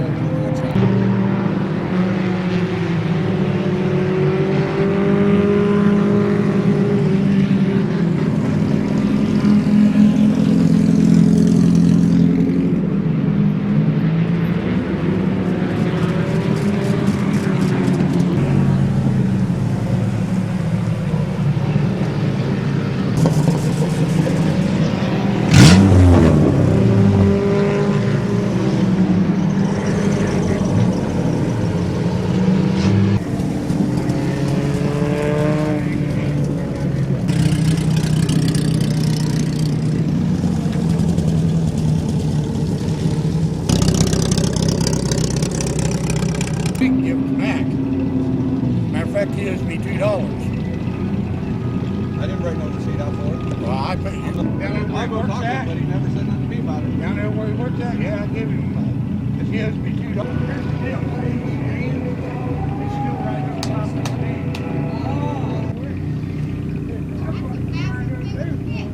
think? Bob, what are you doing? My pad. Hey, Bob. What are you doing? Working on this. Exactly what kind of animal are you, Bob? Keep it up, you'll find out. I'm leaving. There's violence about to occur. I'm leaving. It's a new car, it ain't right. Ready to begin qualifying here on this Saturday evening at Mid-Vale Speedway. Coming across the stripe over in turn. Your lap times are on the side of the top.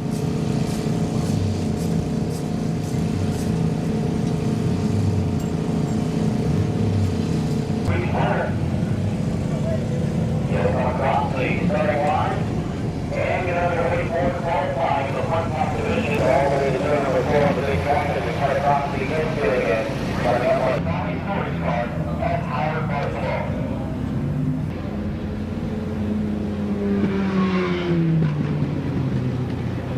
And over the 05 this time with on the second lap coming up for the 05 car. Champion Dan Bucky in the number 50 car.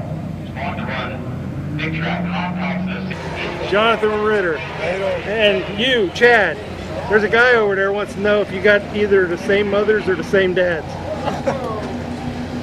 Guy right over there asked that question. Well, what do you got to say about that? I don't think that's. Huh? I don't have anything smart to say back to it. Well, you good luck tonight, and you stay out of trouble. All right.